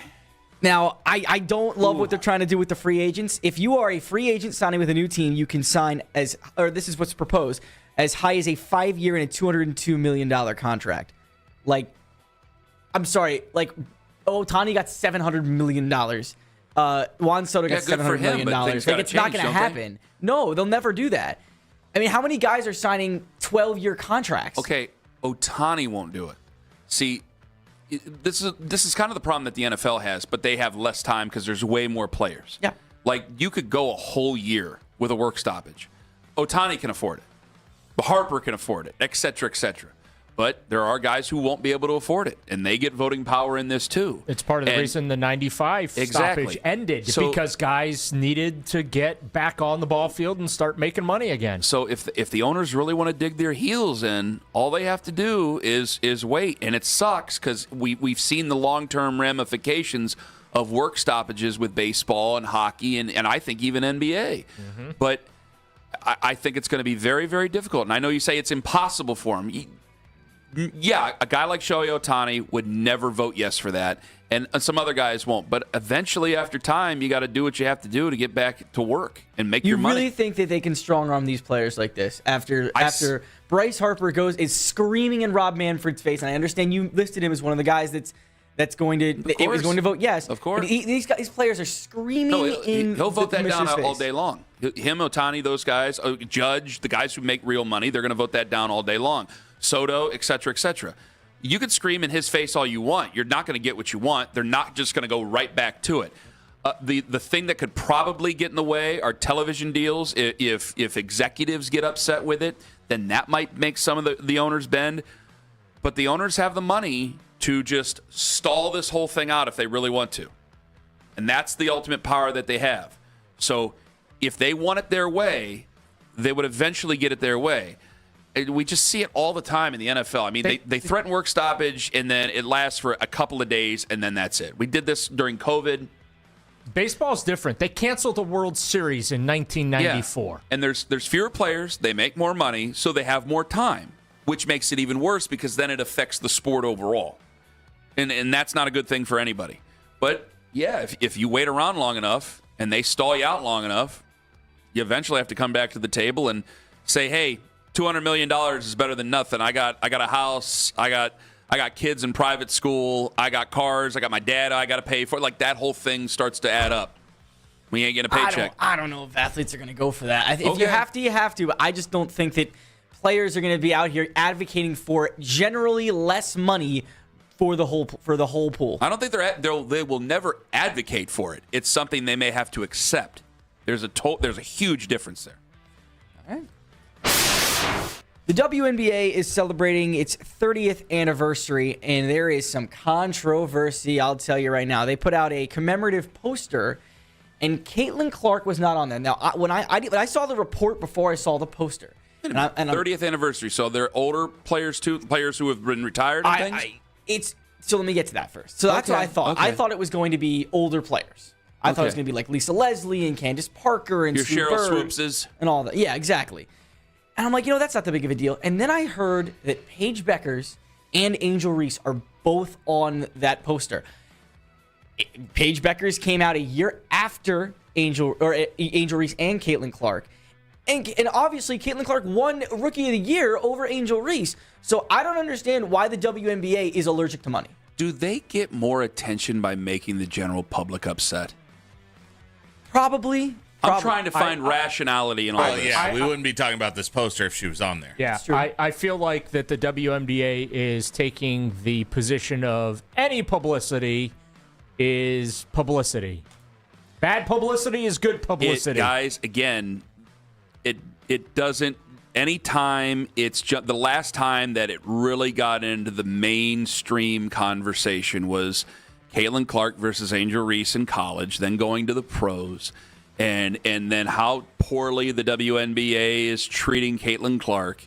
And every summer we get up on our soapboxes and do this. And it's been a couple of summers, not every summer, for crying out loud. She ain't been in the league that long. And I have to wonder, like, they have to know that this must be something that gets them attention, gets them eyeballs. I don't know if it gets people to watch. It must, because now it's every time. I very rarely get to hear anything about the WNBA in any podcast form or whatever, unless there's guys angry about how Caitlin Clark's being treated. It's just my product you're absolutely ladder, right. That's the only time I get to good pay point. attention to it. It's a really good point. I'm just thinking, like, why? I just don't understand, and this argument's been made before by many people, but you go back and look at what hockey did with Gretzky. Those players did not touch him because they knew that he was their meal ticket. They were flying commercial before Caitlin Clark. Those players did not touch him. The enforcers would not go on. Well, but you needed enforcers because I think Marty McSorley would have a much different answer to you at the beginning of the careers of Wayne Gretzky and Messier and those guys. I mean, listen, I don't know very much about hockey, I will openly admit, but those enforcers who had to fly around him to make sure that he didn't get touched, they might disagree. I mean, you remember when LeBron came in, Z became an enforcer. Because there were a couple of guys who took some real liberties with LeBron underneath the basket in the landing zones and everything like that. And Z went from this really nice, talented player, nice story with the feet, to where he was like sticking his face right in people's faces, ready to drop at any moment. Any moment. So I think that this happens. This is happening on a different level. But again, there's a lot of controversy that surrounds it, and to me, that means a lot of attention and a lot of eyeballs. Yeah. So I have to ask: is this just by design, not to stick it to her, just to get people talking about it? I don't. It shouldn't be that way. It shouldn't be that way. I understand what you're saying, John. I'm not even disagreeing with you. Like, she's a tremendous star, huge star. She should be promoted at every turn, and it would make sense to do that. It would make sense to do that in leagues that have been the biggest story going on for 100 years. In the terms of our history, the WNBA is still very young. And I wonder if this is what they think the marketing gets the eyes on, gets it into the mainstream, gets it on First Take, gets it on this show in Cleveland, Ohio on a Friday morning in late June. They're going to be real sorry when she goes to Europe. Now, that's a hell of a threat.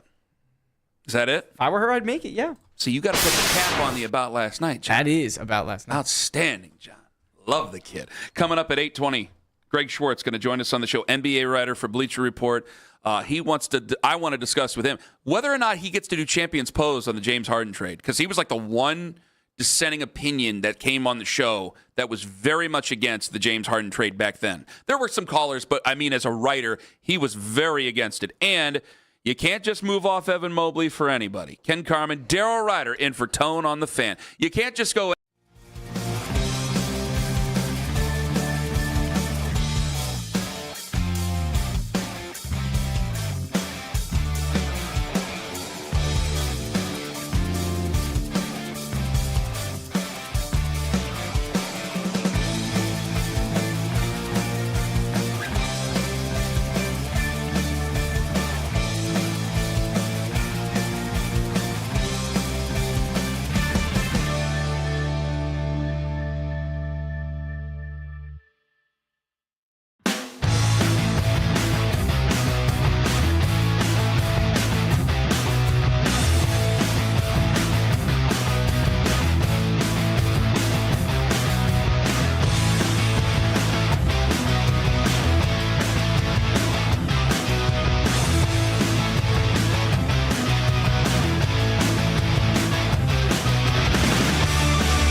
to midnight. All the best segments from all our shows, and you can always listen on the Odyssey app. Headline sports news every 20 minutes right here on 92.3 The Fan. From the University Hospital Sports Desk, I'm Jeff Thomas. Your day isn't complete unless you know how Cleveland fits into the national sports scene. The Afternoon Drive. Weekdays starting at 2. 92.3 The Fan.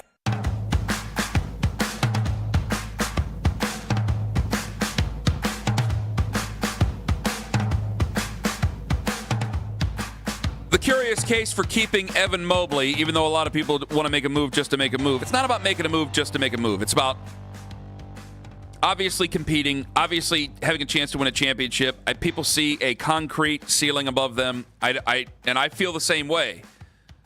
But he is the very biggest asset we have. And I don't know how much of a market. Like people believe now. I thought it was almost breaking a third rail to talk about Donovan Mitchell.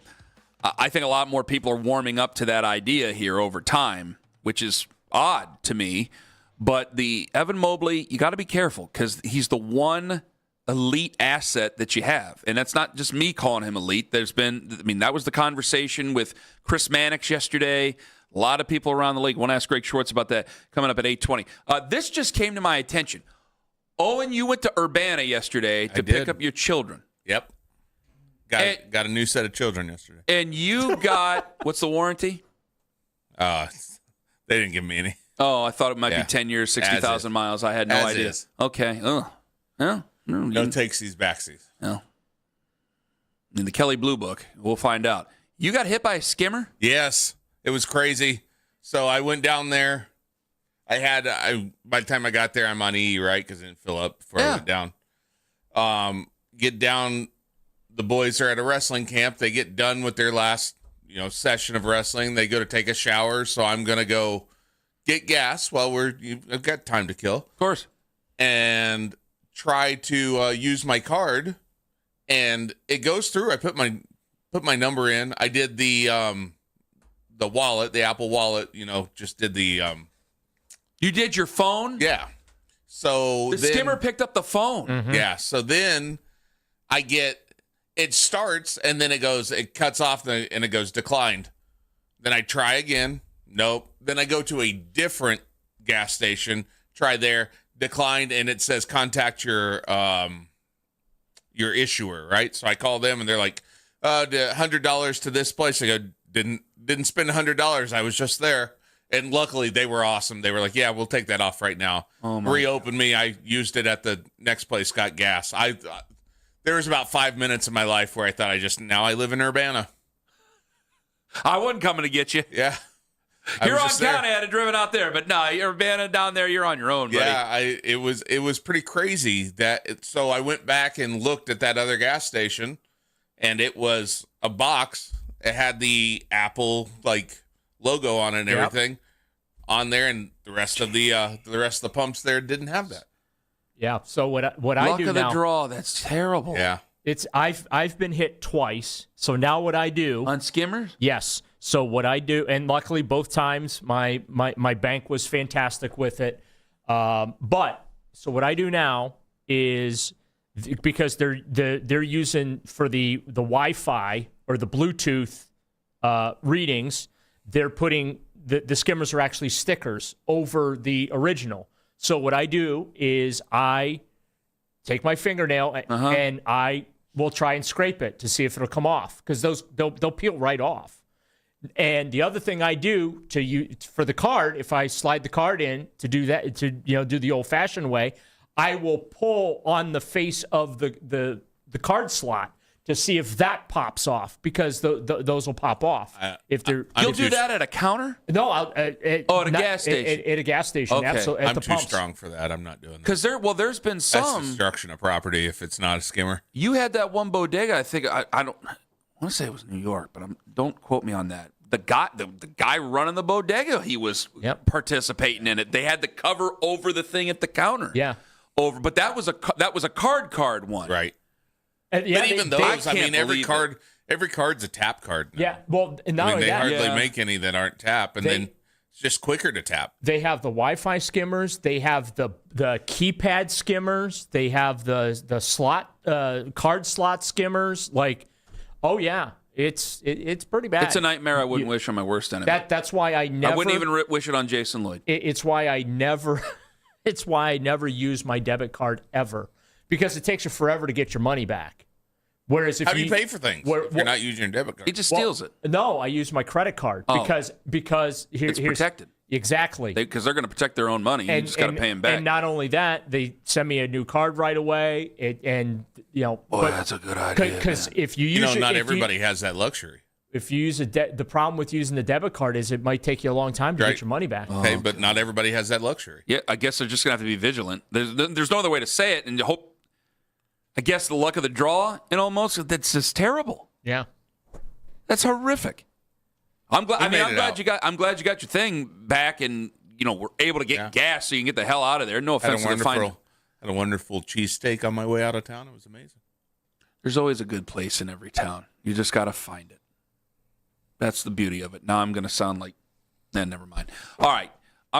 We got Ken Greg Carman's Schwartz. one-tank trip coming up I was going to say, now I'm starting to sound, it's either Charles Kuralt or Neil Zerker, whichever one you want. You strike me as a modern Neil Zerker there. Actually, no, Owen's probably a better. Neil Zerker? Yeah. You both travel the roads. He does wear glasses every now and then, so maybe. Neil Zerker wore glasses. What's glasses have to do with it? You both travel the world in your cars.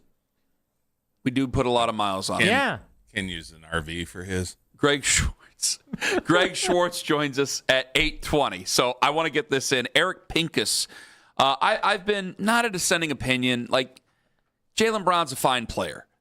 So I'm not sticking my feet in there saying absolutely not, no way. But I just don't like the idea of trading away Evan Mobley just to basically trade away Evan Mobley for a name.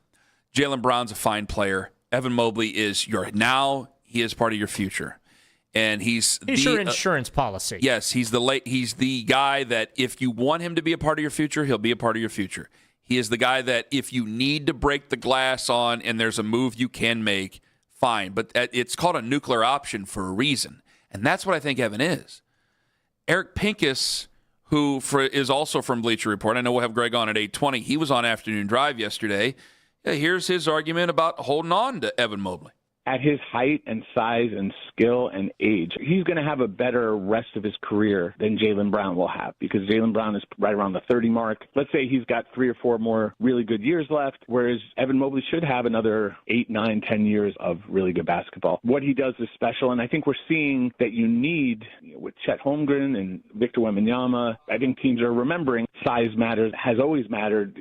That's the old traditional way of, the Wilts and the Shaqs, and it kind of went away with Michael and Kobe and a lot of wings, but even Jokic has been dominating the league. I know they only have 1 championship, but he's been one of the best players in the world. I can argue it. It's really a kind of a time frame question. If the Cavs are looking at their situation and saying, we're going to try to win right now, we're thinking that Donovan is going to be happy, he's going to want to stick around, we can do this. We have this duplication at that front court position, so instead of choosing Mobley, we'll choose Allen. I get it. I don't want to say that I love it. For the Celtics, I probably love it because they've more or less burnt that bridge, and that doesn't mean they can't repair it. But in trying to trade Jaylen Brown for Giannis and it not working in a very public situation, if they can turn an older player into a younger one, the Celtics, I would say yes. From the Cavs, I'd be very diligent. It's not my favorite move for them, but I get it.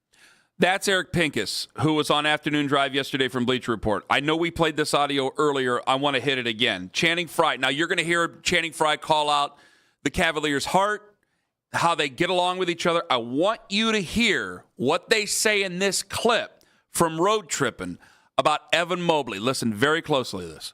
The smartest thing for him right now is to go back to the Lakers. And here's why. Cleveland got too many what-ifs now. After seeing what I saw, 52-year-old LeBron ain't going to solve them issues. They got soul issues. I don't like you issues, and I don't want to be here with you issues. If this team was like, hey, we just need this position, I'd be like, boom, go to Cleveland. That doesn't work with this, and this doesn't work with that. And when your youngest, best player is starting to get all these rumors, that means people are on the phone. That means they think he could get got. Who? And I'm not going to Evan Mobley. Oh.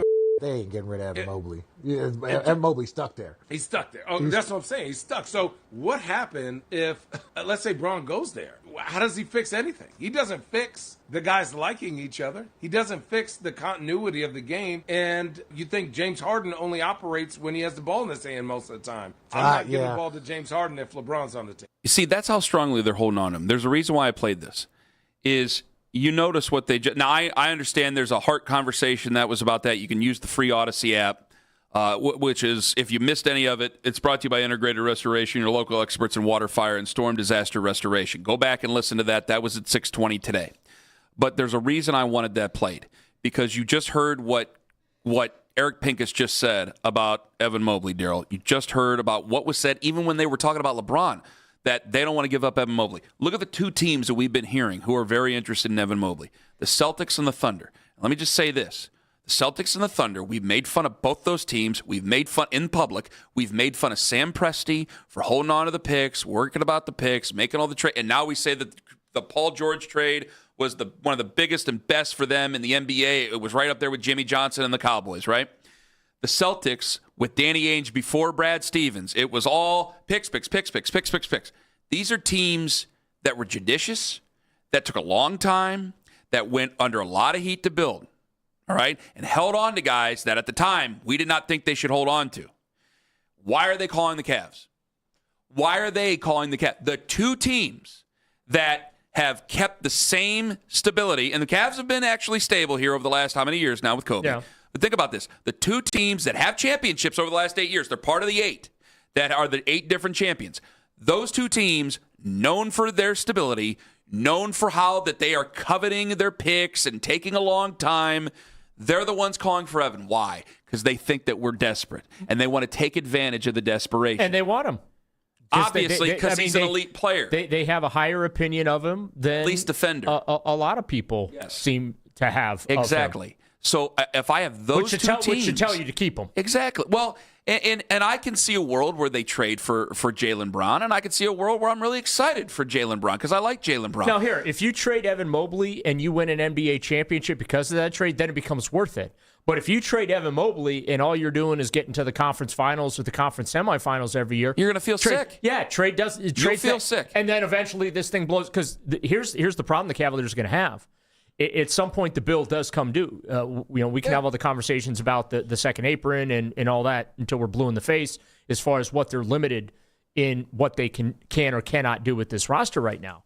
But I'm here to tell you, at some point, the bill for this iteration of the Cavaliers is going to be due, just like the bill for the 2016 Cavs was still due back in 2020. Dan Gilbert was still paying for that championship, and you know what? Still the best check he ever cut. So I know that it's, well, the bill's due anyway, so we got to go ahead and we got to do it. And I know that I just said sick is sick. You're sick right now. That doesn't mean I need to double down on being ill. That doesn't mean I need to double down on feeling terrible about the basketball team. So we have to be careful about this because two teams that have been very successful for a while now are the two teams that want this guy. Why do they want him? Why are we not concerned about fit? I have to ask these questions, and I have to ask them as well to Greg Schwartz, who's from the Bleacher Report, and he's a local guy, and he joins us coming up in 5 minutes on The Fan. Friends, Ken Carman here for Classic. Yes, Classic.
a spot in the knockout round. Get all the latest Browns content filtered right to your phone during this offseason by following the Browns playlist and 92.3 The Fan on the Odyssey app. Headline sports news every 20 minutes right here on 92.3 The Fan. From the University Hospital Sports Desk, I'm Jeff Thomas.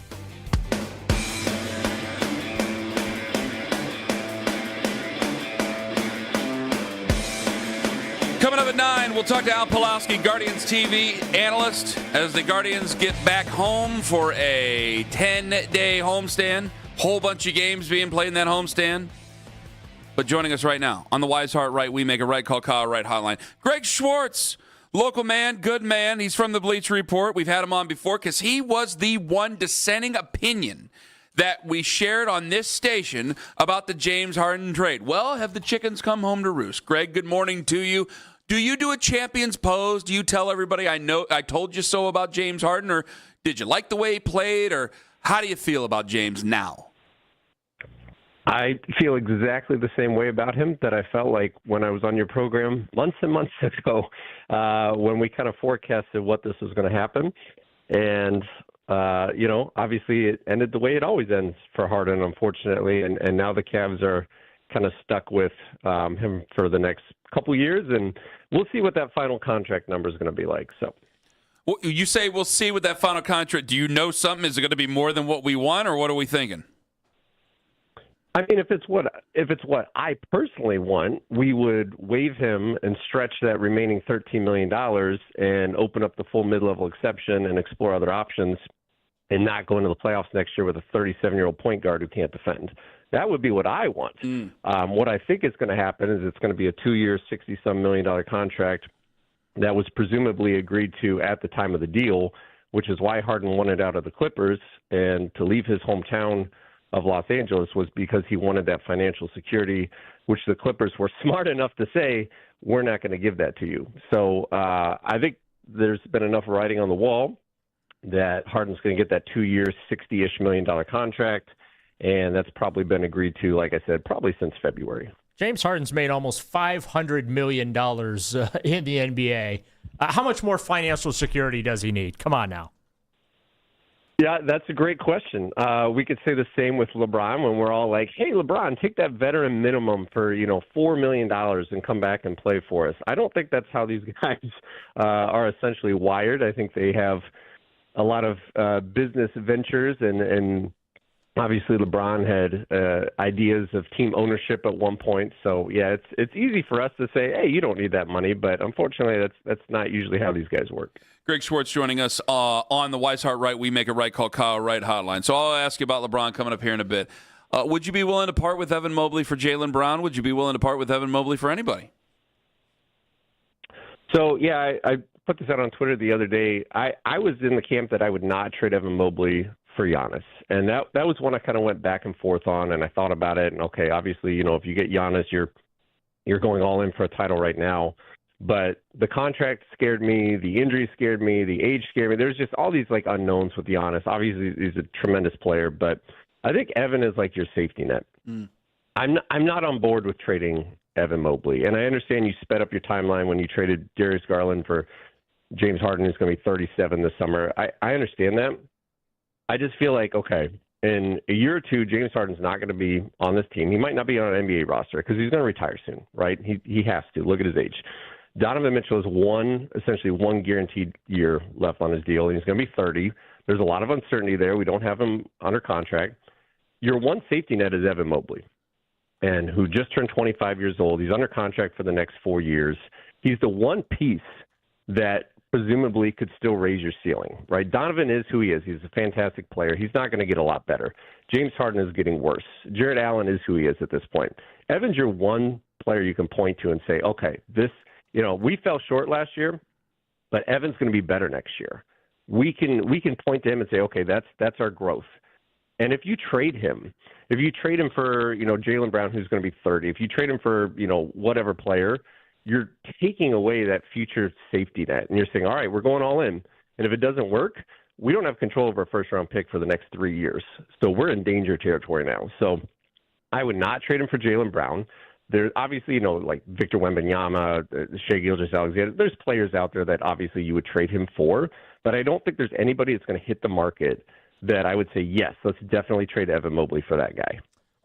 Would LeBron James returning to the Cavs fix the Cavs? No. It wouldn't fix all of our issues. Obviously, we have some defensive issues. I think we could get better. We need a point of attack defender. We don't have that. Isaac Okoro was probably the best player we had there. LeBron is not going to fix your defense. LeBron is going to help you in the playoffs, absolutely. If you have the opportunity to go out and get LeBron and it doesn't cost you Jared Allen, absolutely. I think you absolutely go do that. But he's not going to fix your defense. He doesn't fix your long-term window, and I understand you're trying to win a championship right now, but you also want to be competitive for, the next 3 to 5 years, especially when you don't have control of your first-round pick. I love LeBron. I'd love for LeBron to come back, but it can't just be like, all right, we're going to move heaven and earth to get him like we have in the past. That's not the stage that he's at. That's not the stage that we're at.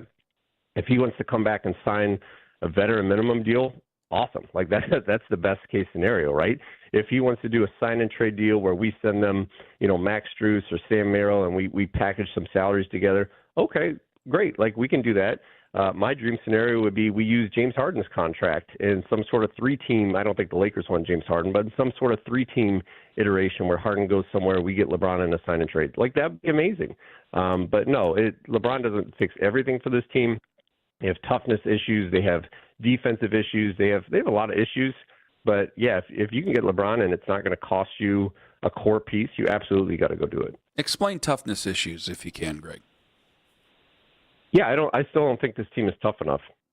If you look at the end of game 1 in the Eastern Conference Finals, where you just needed somebody to step up and say, okay, we're not going to blow this fourth quarter lead. Like someone in the huddle to say just demand that toughness out of them, that grittiness, that say, okay, we've hit adversity here. We're blowing this 20-point lead in Madison Square Garden right now. But we need somebody to step up and say, no, this isn't going to happen. Give me the ball. I'm going to go get a basket.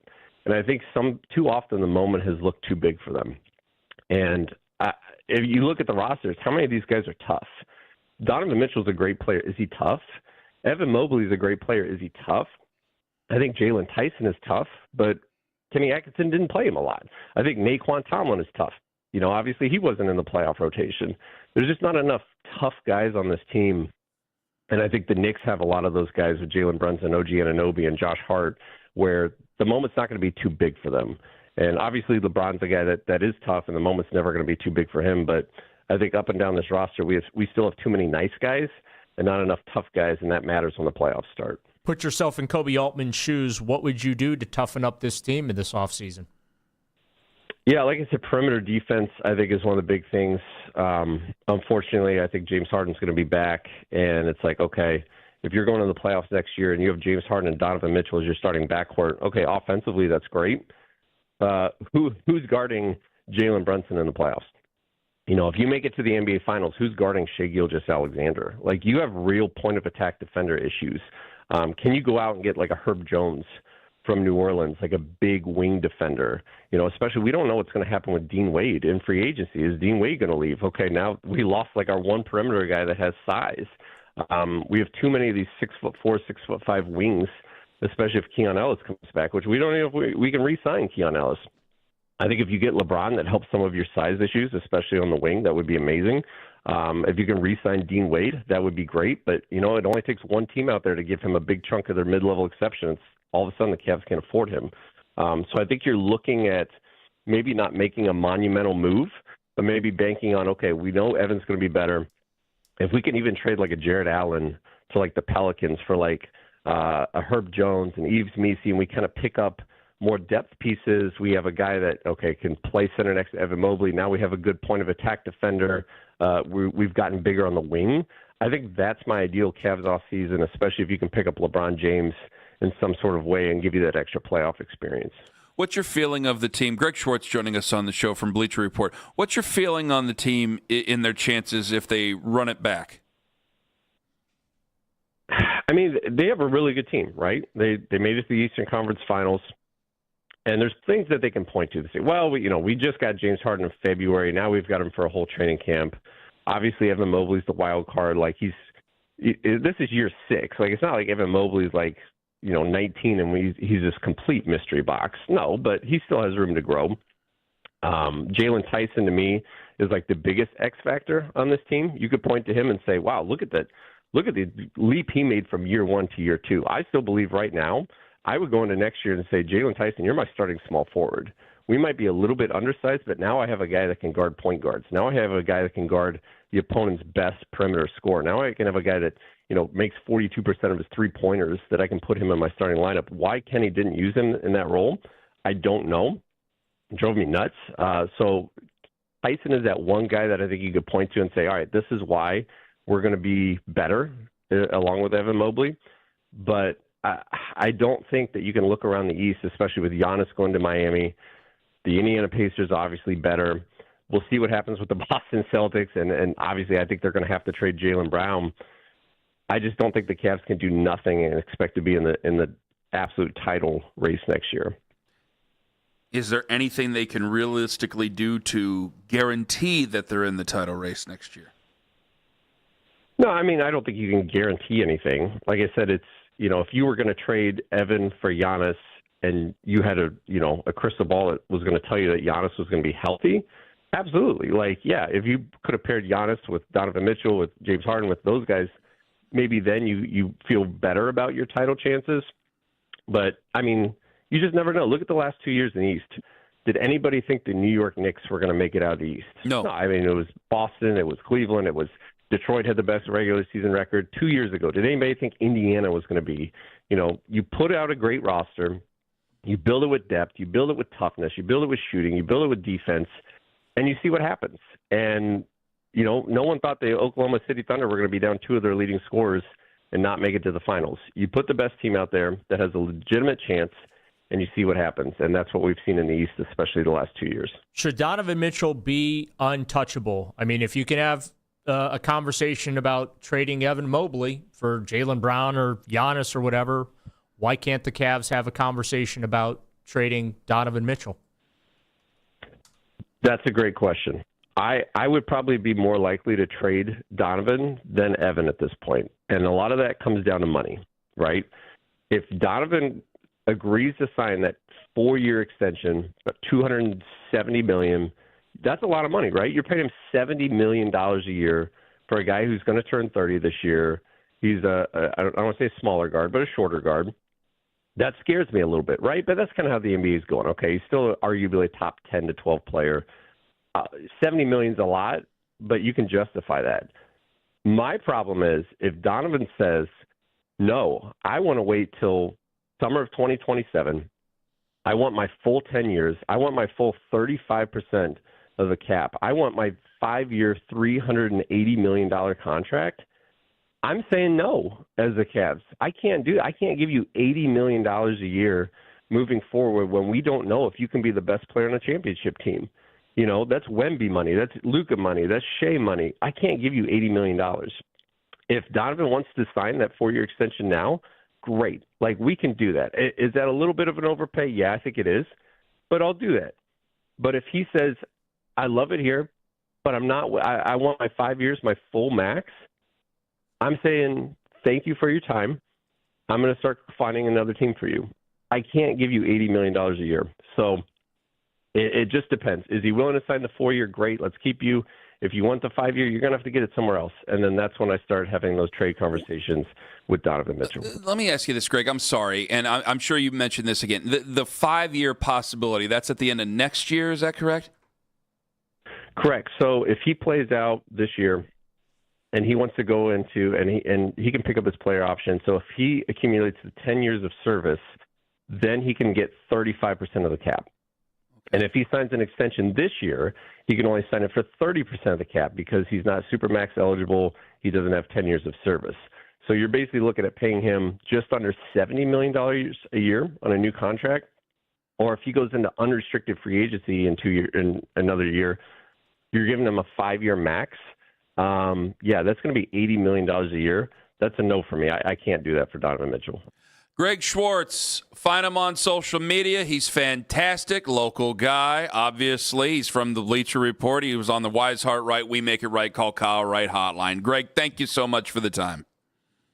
All right, thank you. Greg Schwartz, again, on that Wise Heart Right, We Make It Right, call Kyle Right hotline. All right, 9 o'clock, we have Al Pawlowski joining us on the show. Guardians TV, Guardians getting set to host a big 10-day homestand where they have to seize the lead in the Central, but they have a bunch of injuries. Can they do it? In 5 minutes, though, I want to play something for you, what Greg just said, because I think we're all dancing around a truth about Donovan Mitchell that none of us want to say. Ken Carman, Daryl in for Tone on The Fan. For 4 generations, the Spitzer families believed in fair pricing.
on top of every headline.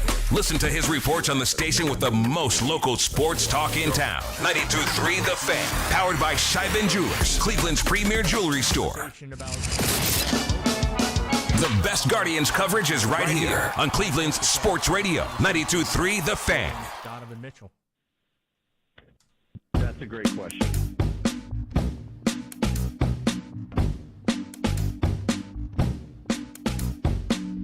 Greg Schwartz just joined us from Bleacher Report. This is going to be something that's, I don't know. We'll see how you guys feel about this when I say this.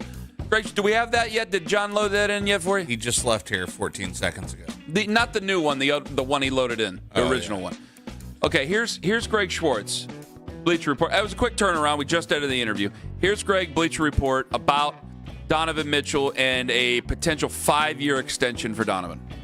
If Donovan says, no, I want to wait till summer of 2027. I want my full 10 years. I want my full 35% of the cap. I want my 5-year, $380 million contract. I'm saying no as the Cavs. I can't give you $80 million a year moving forward when we don't know if you can be the best player on a championship team. So that's what he says. And see, this is the thing, is now that it's out there, you know, the conversation is out there, and a lot of people have, like the Evan Mobley thing, he's your ascending asset. He's your guy who's got a big future ahead of him. A lot more people have been more comfortable trading Donovan Mitchell. Let's stop dancing around it. This could very well be just the last year of Donovan Mitchell. We got to stop playing around with each other here.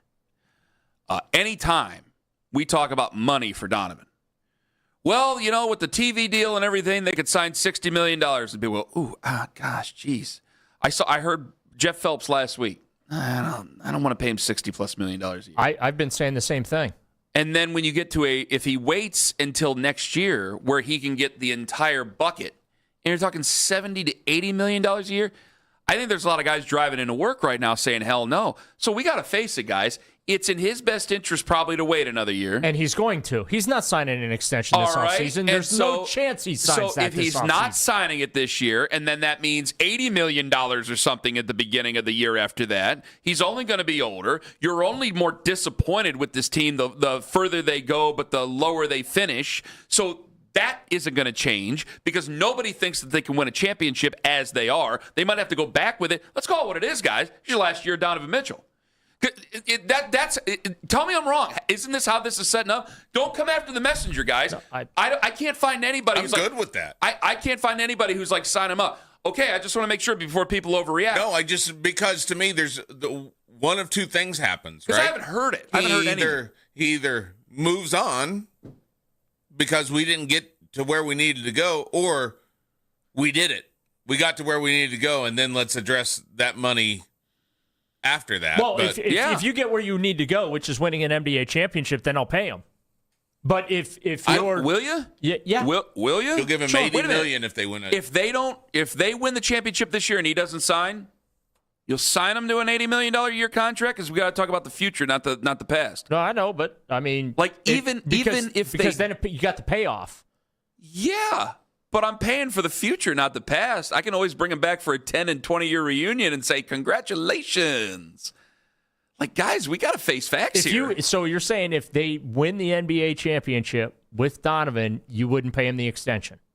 I could see a world where you're looking at a 31-year-old basketball player who's undersized and go, no.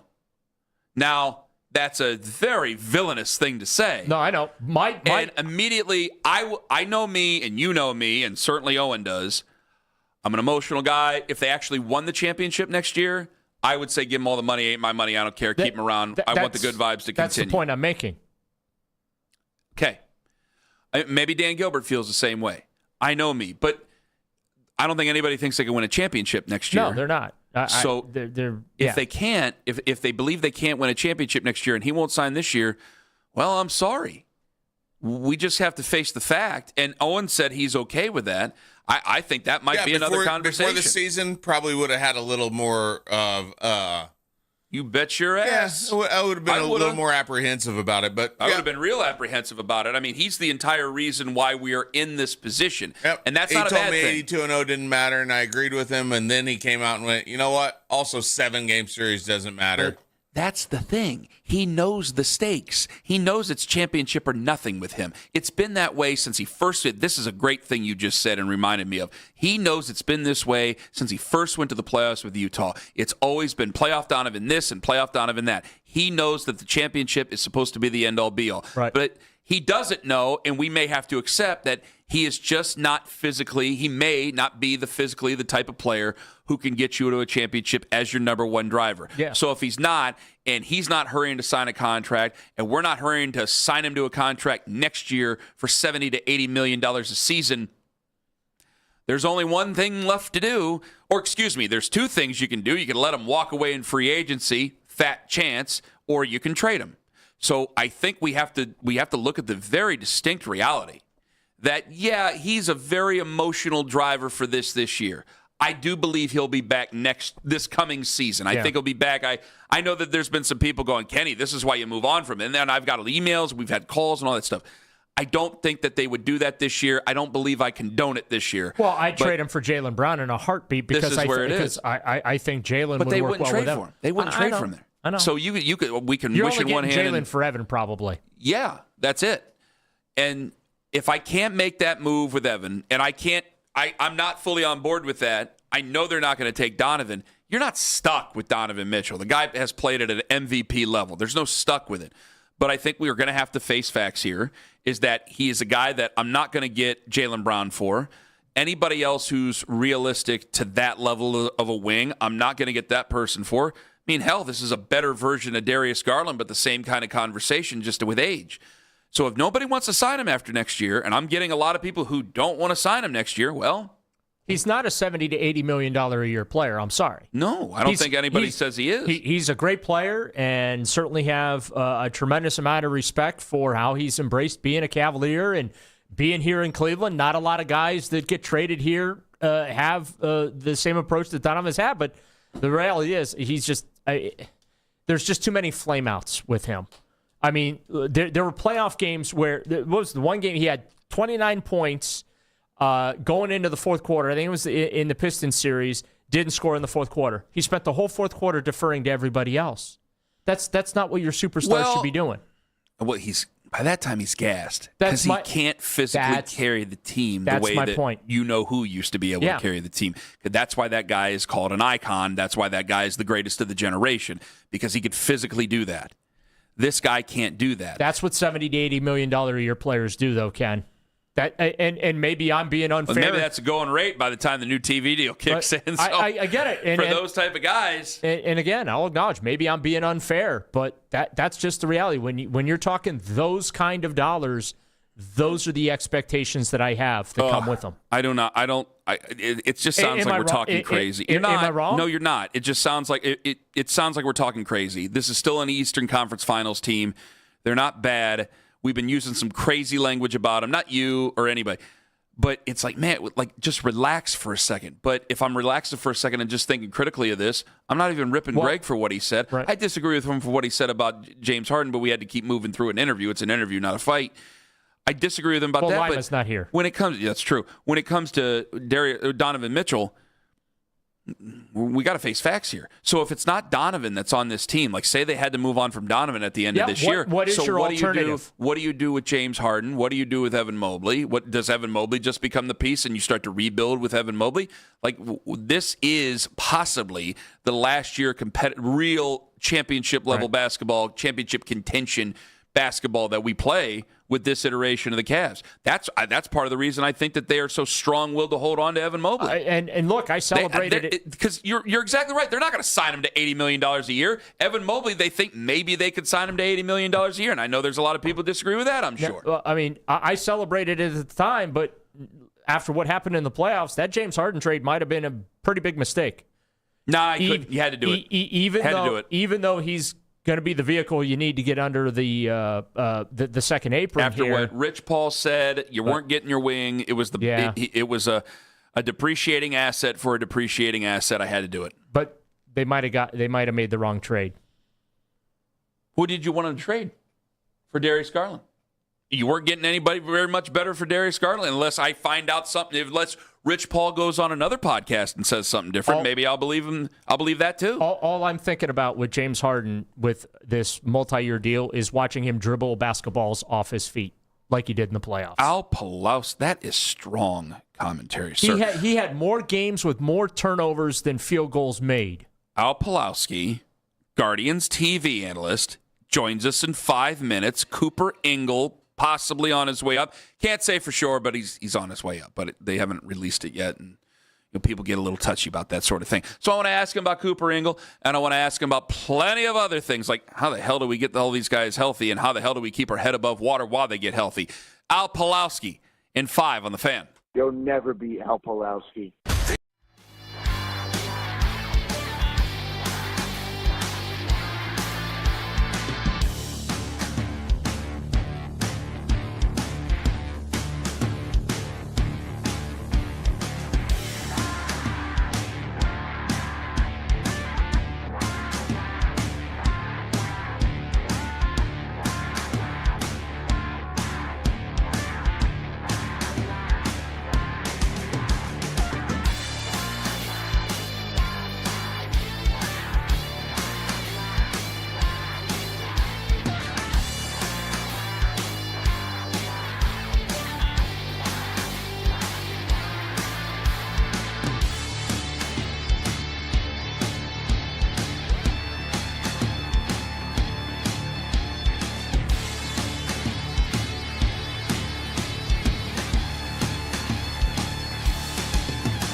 92.3 The Fan on the Odyssey app for all today's headline segments. Headline sports news every 20 minutes right here on 92.3 The Fan. From the University Hospital Sports Desk, I'm Jeff Thomas. Talk sports deep into the Cleveland night. Overtime with Jake Volnick. Weeknights at 7. Sports Radio 92.3 The Fan. Al Pawlowski. Hell yeah, it's time. Guardians are back home. They start a series tonight. They start a 10-day homestand tonight. And to talk about it all, Al Pawlowski, Guardians TV analyst. He's on the Wise Heart Right, We Make It Right, call Kyle Wright hotline. Al, how the hell are you? Hey, good morning, Ken. Good morning, Daryl. It is fantastic to be here with you. Yeah, you did it instead of me. I'm sorry. He's more professional than I am. Daryl Ryder in for Anthony Lima today. Al, I know nothing's confirmed, but it seems that Cooper Ingle will be on his way up here very, very shortly. A lot of young kids now in this lineup, and it's a shame that two of them got banged up. And obviously, Jose got banged up, but he's the crafty veteran, the icon. But two of these other kids, they got banged up. What do we expect from Ingle? And honestly, how should we temper our expectations for the youth that has been in this lineup this year? Yeah, some great questions, and it is unfortunate those three guys went down. And I've been talking the last couple of weeks or so. Ever since it happened, I've never seen that before, where hitters 1, 2, and 3, literally in the batting order, all get hurt in the same game, and then they all have to go on the injured list. So that's that's a heck of a position to put an organization in. Even the Dodgers would struggle if you 1, 2, and 3 went down, like Ohtani, Freeman, and whoever else they happen to hit third that day. I don't know, Will Smith. It's tough to replace it. The kids that are coming up, there's potential there, but they're going to have their growing pains. They're going to have their ups and downs. It's good to see Khalil Watson do what he did in Chicago. He got some big hits. He's coming through. If Cooper Ingle does come up today, this is a kid that has been swinging a very hot bat. He can hit for average. He can hit for power. He's a catcher, but he's versatile enough to play other places, such as, outfield. I know that, now he's gotten some reps there. He's had some reps there in the past. But, the Guardians are in a situation where they have a very good start to the first half of the season, pitching for the most part, very consistent, especially starting pitching. Not every single outing, but as a group, very consistent. You're tied for first place in a division that you really should win if you can stay healthy. Right now, they're not. So you got to get some guys here that can maybe, just keep your head above water until Jose and Chase and Angel come back. Well, I think one of the positives with these young kids is you're seeing some emotion out of them, even with some of the, in these tough losses. You got guys snapping bats over their knee. Travis Bazzana the other night yelling into his glove after the final out. I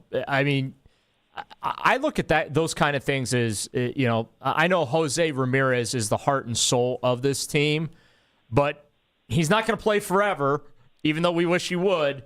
And to see the care, I guess, for lack of a better description, from some of these younger kids as they go through these growing pains, I look at that as a real positive when you look at the potential for the future. Yeah, you definitely have guys that care, which is nice, and that's been the culture that's been established in that clubhouse for a while. And then when the kids come up, even when you talk to them or you talk to others about it, they all say to a man, it's like, we get here, or even free agents like Rhys Hoskins, for example. He's the guy that said it. You get into this clubhouse and you see what it's about, and it's like, hey, we're trying to win here first and foremost. And if you come into this situation, you want to be a part of it. There's not a lot of guys that are individuals and playing for themselves. I know it's professional sports. I know that's a part of it and always will be. But, you take a situation like the New York Mets, and you look at the talent in that clubhouse. However, you see some of the problems they have, or the fact that, they go on these long losing streaks, and you look at it and you go, how does a team with so much talent like the Mets go through, some of the doldrums that they go through? Well, you got a bunch of individuals there. Bottom line, you don't necessarily have a team that's playing together. Here with the Guardians, you do have a team that's playing together. I get it. Just pure talent-wise, sure, the Mets have more pure talent, but the Guardians as a group play better as a team, and even at the top level, guys that play better as a team generally have more success than a group of individuals that are just playing the names on their backs and for the best stats they can put up. I mean, I totally agree, Al. I know it's the NL East and it's a difficult division, but I thought that the Juan Soto thing when he was injured and wasn't around the team and didn't talk to any of his teammates while he was injured was just like right. the biggest indication of money can't buy happiness. I mean, he seems to be absolutely miserable there. Jose's on a different level. Obviously, there's strong leadership there with that team. I just want to make sure, like the pressure, as Daryl said, the pressure doesn't get to the young guys. What does Stephen Vogt do every day to kind of keep guys grounded? Not getting too high, not getting too low, because certainly with baseball, the lows can affect you more than the highs. Yeah, you said it right there. He doesn't get too high. He doesn't get too low. He's very steady. He's very consistent, and he's very predictable, which as a player is what you want. You don't have a manager or a head coach in another sport where you don't know what you're getting when you show up to the clubhouse that day. You know exactly what you're getting. You know he's got your back. You know he's not going to publicly embarrass you. That says a lot, so even if you go out there and things aren't going your way, right now there's Guardians offensively that not with some of them, things aren't going their way. I mean, that's baseball, but it's also just the reality of where we're at with three guys on the injured list that were, again, your top three hitters. So you know that at the very least, the manager's got your back. He's going to do everything he can for you. Everything that I've heard when I talk to him, his door is open. You can go talk to him. He will let you know exactly where you stand and what you need to do if you want to play more. He has all the intangibles, and being a guy that is, he's not making it about himself either. There's other managers that in the past, and I'm not necessarily saying in Cleveland, but other places, there's some huge egos. Stephen Vogt doesn't have an ego. He's just a guy that wants to go out there, wants to win, and he's just, he's a good guy for his players. Well, since you bring up Vogt here and the consistency, one of the things that I think a lot of folks are asking about, him bringing Cade Smith in the eighth inning. What are your thoughts on that? And is that something you think he might need to revisit? Well, the thing is, you don't have the consistency in front of Cade Smith right now that maybe you've had in the past. As good as Hunter Gaddis has been, he's had a few hiccups this year. Sean Armstrong, he did nice outing when he came in relief of Cade Smith the other day, but he's had some inconsistencies. Eric Sabrowski's been hurt. That was your best reliever, in a setup role. He's one of the best setup guys in baseball until he was injured. Now he's trying to find consistency again. So what it is he's like, okay, this is a game we can win. We need to win. We should win. Cade Smith's had some extra days off because they haven't been winning as much and needed him as much in those late game situations. So now it's, okay, here's a game we can win. Who's the one guy that I can trust to get out of this eighth inning and then hopefully get us through the ninth? And that's Cade Smith. So that's why it's happening. Right now I'm fine with it because, you've got to keep your head above water. You don't want to do this the entire season, but you need to have some of those middle relievers. And for the most part, throughout the years they've been there and for a good portion of this year, but just having that inconsistency in your seventh and eighth inning guys, where some nights it's there. They pitch great, you're golden. But other nights that consistency hasn't been where you want it. So then you need to go to Cade in the eighth inning just to make sure you get that win. How surprised, Al Pawlowski joining us from Guardians TV. How surprised are you that it's the Chicago White Sox battling in the division with us halfway through the season and maybe not Detroit or somebody else in the division? Well, you can certainly say they were due because it's been a while since they've had any sort of contention this decade. It does surprise me because I looked at the roster and I looked at the way it's composed and it's like, okay, it doesn't look like an absolutely terrible team, to be fair. And he didn't know what he was going to get with Murakami, and he's been very good. And then he's gotten hurt, and that's hurt him a little bit. But they've still they've continued the momentum that they established this year. But yeah, I'm certainly surprised because I looked at their pitching staff. And I wasn't overly impressed going in. But, again, you've had a couple guys, Davis Martin, you look at him and you say, okay, here's a kid that's overachieving. And I think that's true, too, with their lineup. Did anybody think Miguel Vargas was going to be as good as he's been this year? And then there's been a couple other guys, too. So I'm certainly surprised. Do I think the White Sox are going to falter as the season goes on? Yes, I do. That doesn't mean they will. That's why you play, 162 games. And that's why baseball can be so much fun because things do surprise you. So I'm surprised at where they're at. I would be surprised if they were still here at the end of the year. But again, it is the American League Central. And if there's one division in baseball where if you hang around 500 or slightly above, you've got a chance to win it, this is it. And right now the White Sox are doing that. So it'll be interesting to see if they can maintain this for the rest of the year. It certainly looks like Parker Messick is the latest arm that this organization has developed. He's off to an incredible start. Why are they so good at developing pitchers?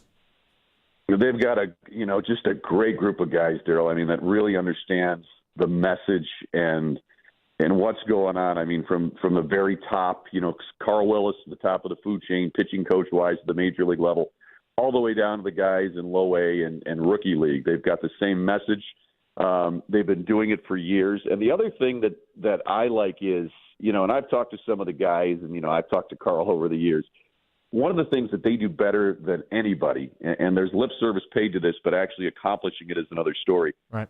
They don't necessarily try to make you somebody that you're not or somebody else than what brought you to the professional level. So if you are a professional baseball pitcher, whether it's the minor leagues or you made it all the way to the majors, something got you there, what is that? So they try to make you or get you back to the pitcher that you are supposed to be, if that makes sense. So it's not like, okay, let's get this kid, let's all mold these guys into being, fastball, curveball, changeup. That's what we are here. We're going to get everybody to throw them a certain way, and you're going to throw a pitch a certain way. We're going to have certain mechanics. These guys take a look at you. They'll take a look at old video, and then they'll talk to you about, this is what you did a couple of years ago when you had success. You're not having success right now. How do we get back to this? That's the great thing. And there's guys like, even Trevor Bauer, if you remember, obviously how mercurial he could be. Yeah. But when he came from Arizona, the kid was loaded with talent. They couldn't figure him out in Arizona. So that's why they were willing to trade him. Well, when the Indians at the time got him, they didn't say, okay, this is what you got to do and this is what you got to be. So they basically worked with him and allowed him to be himself and who he wanted, and then he blossomed here as a pitcher. I think that's a strong example of what this organization does. Okay, who are you? And if you don't want to do something as a pitcher, that's the other thing. They don't make you do it. They don't say you do this or else you're not going to be successful. It's bottom line. We want to make you the most successful we can, and that's the way you get to the major leagues. Here's how we think is best, but what do you think? What do you feel comfortable with? And to me, that's been the big difference. They really have bought into that. They don't just say they do it and then do something else. They really try to make you individually who you are and bring that out.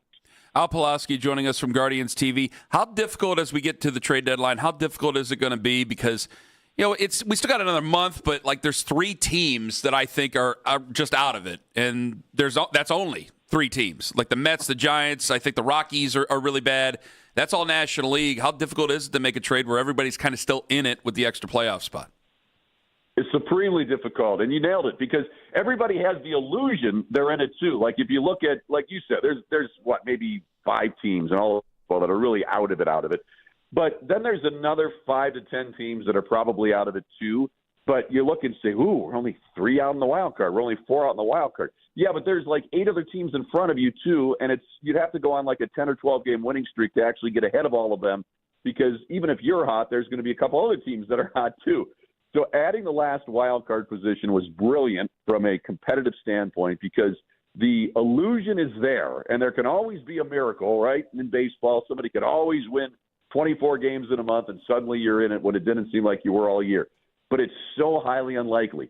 So now you've got, as you said, you've got a bunch of teams that really aren't in it, thinking they're in it, and they don't want to give anything up right now. They're hey, call me in a couple of weeks. I mean, that's what they're basically saying. Call me in a couple of weeks. We'll see where we are. Then they're like, hey, call me another week. We'll see where we are. We might be willing to trade.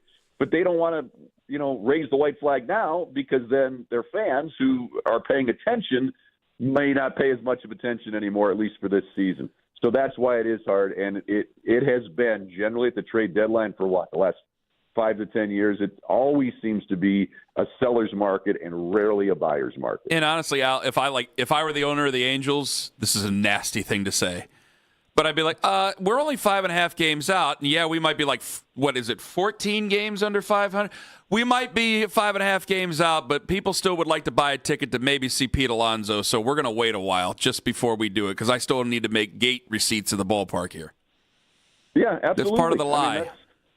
That is absolutely true. I mean, that's the thing. You hit another point to it. It's like, okay, let's at least pretend we're in it until, literally the trade deadline, the day of. Okay, now we'll make a trade and see what we can get. And that's the only day that as a buyer, you might be able to get somebody a little cheaper. But that also means that you're going to have other teams competing at that last minute too. But right now, it is, if you want somebody, you're going to be paying a lot for them prospect-wise. Al Pawlowski, Guardians TV analyst. He's one of the finest. We love it when he's on. Al, thank you very much for the time. Enjoy the weekend and enjoy the homestand. All right, thanks a lot. Take care, guys. Thank you. Al Pawlowski on the Wise Heart Right, We Make It Right, Call Kyle Right hotline. Everybody's excited to see Cooper Ingle today. Hopefully he'll be in the lineup. We'll find out later on. It hasn't been official that he's up here, at least not that I know of. No, they won't do that until closer to game time. You said 3 o'clock, maybe? 2, 3 o'clock-ish, yeah. Vote will talk like a pregame thing, and that's when it'll all happen. It's so exciting. I love it when the new guys come up. You got a nickname for him yet? Well, somebody got really sad that we were making fun of the CDL nickname, so now I don't know if I want to put a nickname out myself. You call him Inglewood? Inglewood's good. It reminds me of California Love by Tupac. Call him Ingleberry? Okay, if he goes into a slump, maybe that's it. Maybe he's Inglewood, and then if he slumps at some point, which they all do, then we can make jokes and say that. But Inglewood was up to no good, Ken. We used but that could be a good thing if they're up to no good. What? We used to have Pronkville, so yeah, if he starts hitting bombs, guess what? You're going to have a part of the ballpark named Inglewood. I mean, he's right. Man ain't out wrong. There where the standing room is now, Brohio was out there. They had the mayor of Brohio out there. Yeah, I know. Yeah. I'm just saying. Well, there have been a lot of neighborhoods out in the outfield. I didn't realize that. All right, coming up in 5 minutes. And he's going to be out in right field. And none of them wanted you around. Well, everybody's like, well, he's a catcher. Like John. You go, John. Such young, naive John. Yeah. Oh, he's a catcher, all right. Remember Carlos Santana, the catcher? Yeah. Well, that actually... They wanted him, and then there was the injury at home plate, and then it was like, he's got to be a first baseman now. But you're right. He's a catcher, and we're going to find a way to put him on the field. So see you in right field. Exactly what Owen says. John, buddy, you're young. You'll learn, my friend. We're going to start you out in right, son. I finally get to do this in 5 minutes. You better not back out on me. You understand that? I'm not backing out on anything. I think he's starting to back out. I think he's starting to get nervous. Contest for the win. Okay. Do you heard what he just said? That's Daryl. I'm going to fight him tooth and nail about it because if we're going to be celebrating anything, we might as well be celebrating this because I don't know how many wins we're going to get out of it. Yay! Let's celebrate popularity contests. Daryl, right, you are as nasty as it gets. Just vile over there. Meaner than a dog pooping tax. Look at you. What happens when you wake me up early in the morning. Good. Ken Carman, Daryl on the Fan. K&K.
2 new episodes every week. New segments, big conversations, real basketball talk for the real hoop heads. Listen to and follow the Draymond Green Show wherever you get your podcasts.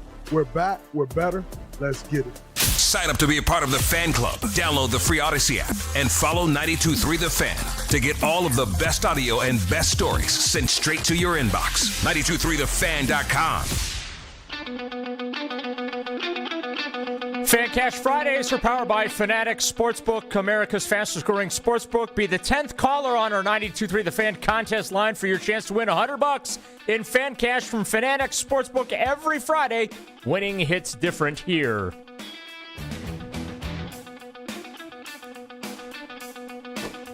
Can't wait for this. So let's stop beating around the bush. Well, you can wait for it because you've pushed it back too many times. Well, because we started arguing about quarterbacks. Which, by the way, I said this earlier. I said this last football season, and you guys hammered me for it. Well, guess what? 9:45. I have some audio, and I'm about to champions pose on everybody. All the fans of a certain Browns football player, who I get along with a lot of them. I do.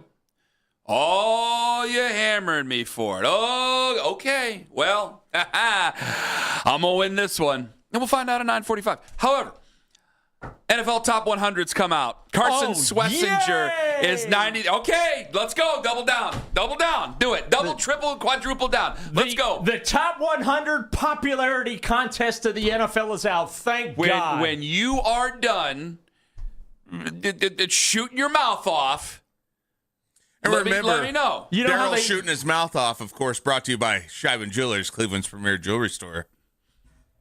You know how the Top 100 is compiled, right? It's a survey among players. It's a popularity contest. I'm sorry. Who is more discriminating towards the players than the players? I'd probably say the media. No, is pretty hard on the players. No. The players all go after the media. The media go after the players, but the players go after each other. Absolutely. This is an anonymous ranking, so they can say anything nasty they want to. Carson Swessinger, the NFL 100, and that is their number one summer thing that the NFL likes to do, the top 100. Yes, they got to fill time till training camp. Absolutely, and the NFL's always found wonderful ways to do it, hence the Brendan Sorsby. So the first 10 came out the other day. I think, was it yesterday or the day before? And I wouldn't even make it a big deal. And then Daryl started bitching my ear off. Not really even bitching my ear off, but just... I was going to say, that's a little bit of an exaggeration. It's a glorified thing, and he started making fun of it, and I go, you got to be crazy. There's only one metric that I use today. Hold on. It's the All-Pro. The Pro Bowl's been ruined. Oh, Can't use that I'd like anymore. to hell no. That's good. All right. This is why there's at least 1,696 different NFL football players. Did you just do the math on that? Times 0.10, right? Because it's 100. So it'd be 0.10, right? How's that work? Do I just divide it by 100? 1,696 divided. I'm trying to get a percentage of what he's in. 0.10. 0.10 times 0.10? I ain't no math guy. What are you looking at him for? You're not doing the math. What was your number? Oh, wait, I accidentally hit. Okay. You said 1691. 160. Ken's trying to figure out how to use the calculator on his iPhone. 169.6. So that can't be right. 169.96. How do I find the percentage? You want to use mine? Somebody help me with the math. And don't focus on this because I'm right in this argument. Don't tell me I'm wrong in this argument. Give me the numbers again. You know what? What's the number? 1,696 players. At least. On active 53-man rosters. One. And it's 169 points. I got the same thing. I got the same thing, but that can't be it. So he's got to be. I'm trying to find a percentage, like the top what percent he is out of 1,696. Mathematicians, please, I'm begging you. Daryl's laughing at me. I'm guessing he's in the top 5. You ain't even any better than me. 7.5%. Okay, he's in the top 7%, and you want to scoff and call it a popularity contest? Because it's voted on by the players. Which is exactly the point of why it's even more difficult than us. Guys get into the Hall of Fame. Why? There's some guys, and you know this, who are just in the Hall of Fame in multiple sports. Not really exactly for what they did, but because they were good with the media or they were in broadcasting afterwards, which is fine. It is a Hall of Fame, don't get me wrong. But that's part of it. That's a popularity contest. Are you using the Cavs jersey retirement metric here? They are. Well, I mean, Nate Thurman's up there. So you have 100 players here out of 1,696 voted on by their peers anonymously. Daryl, again, you've been around the NFL for 25 years.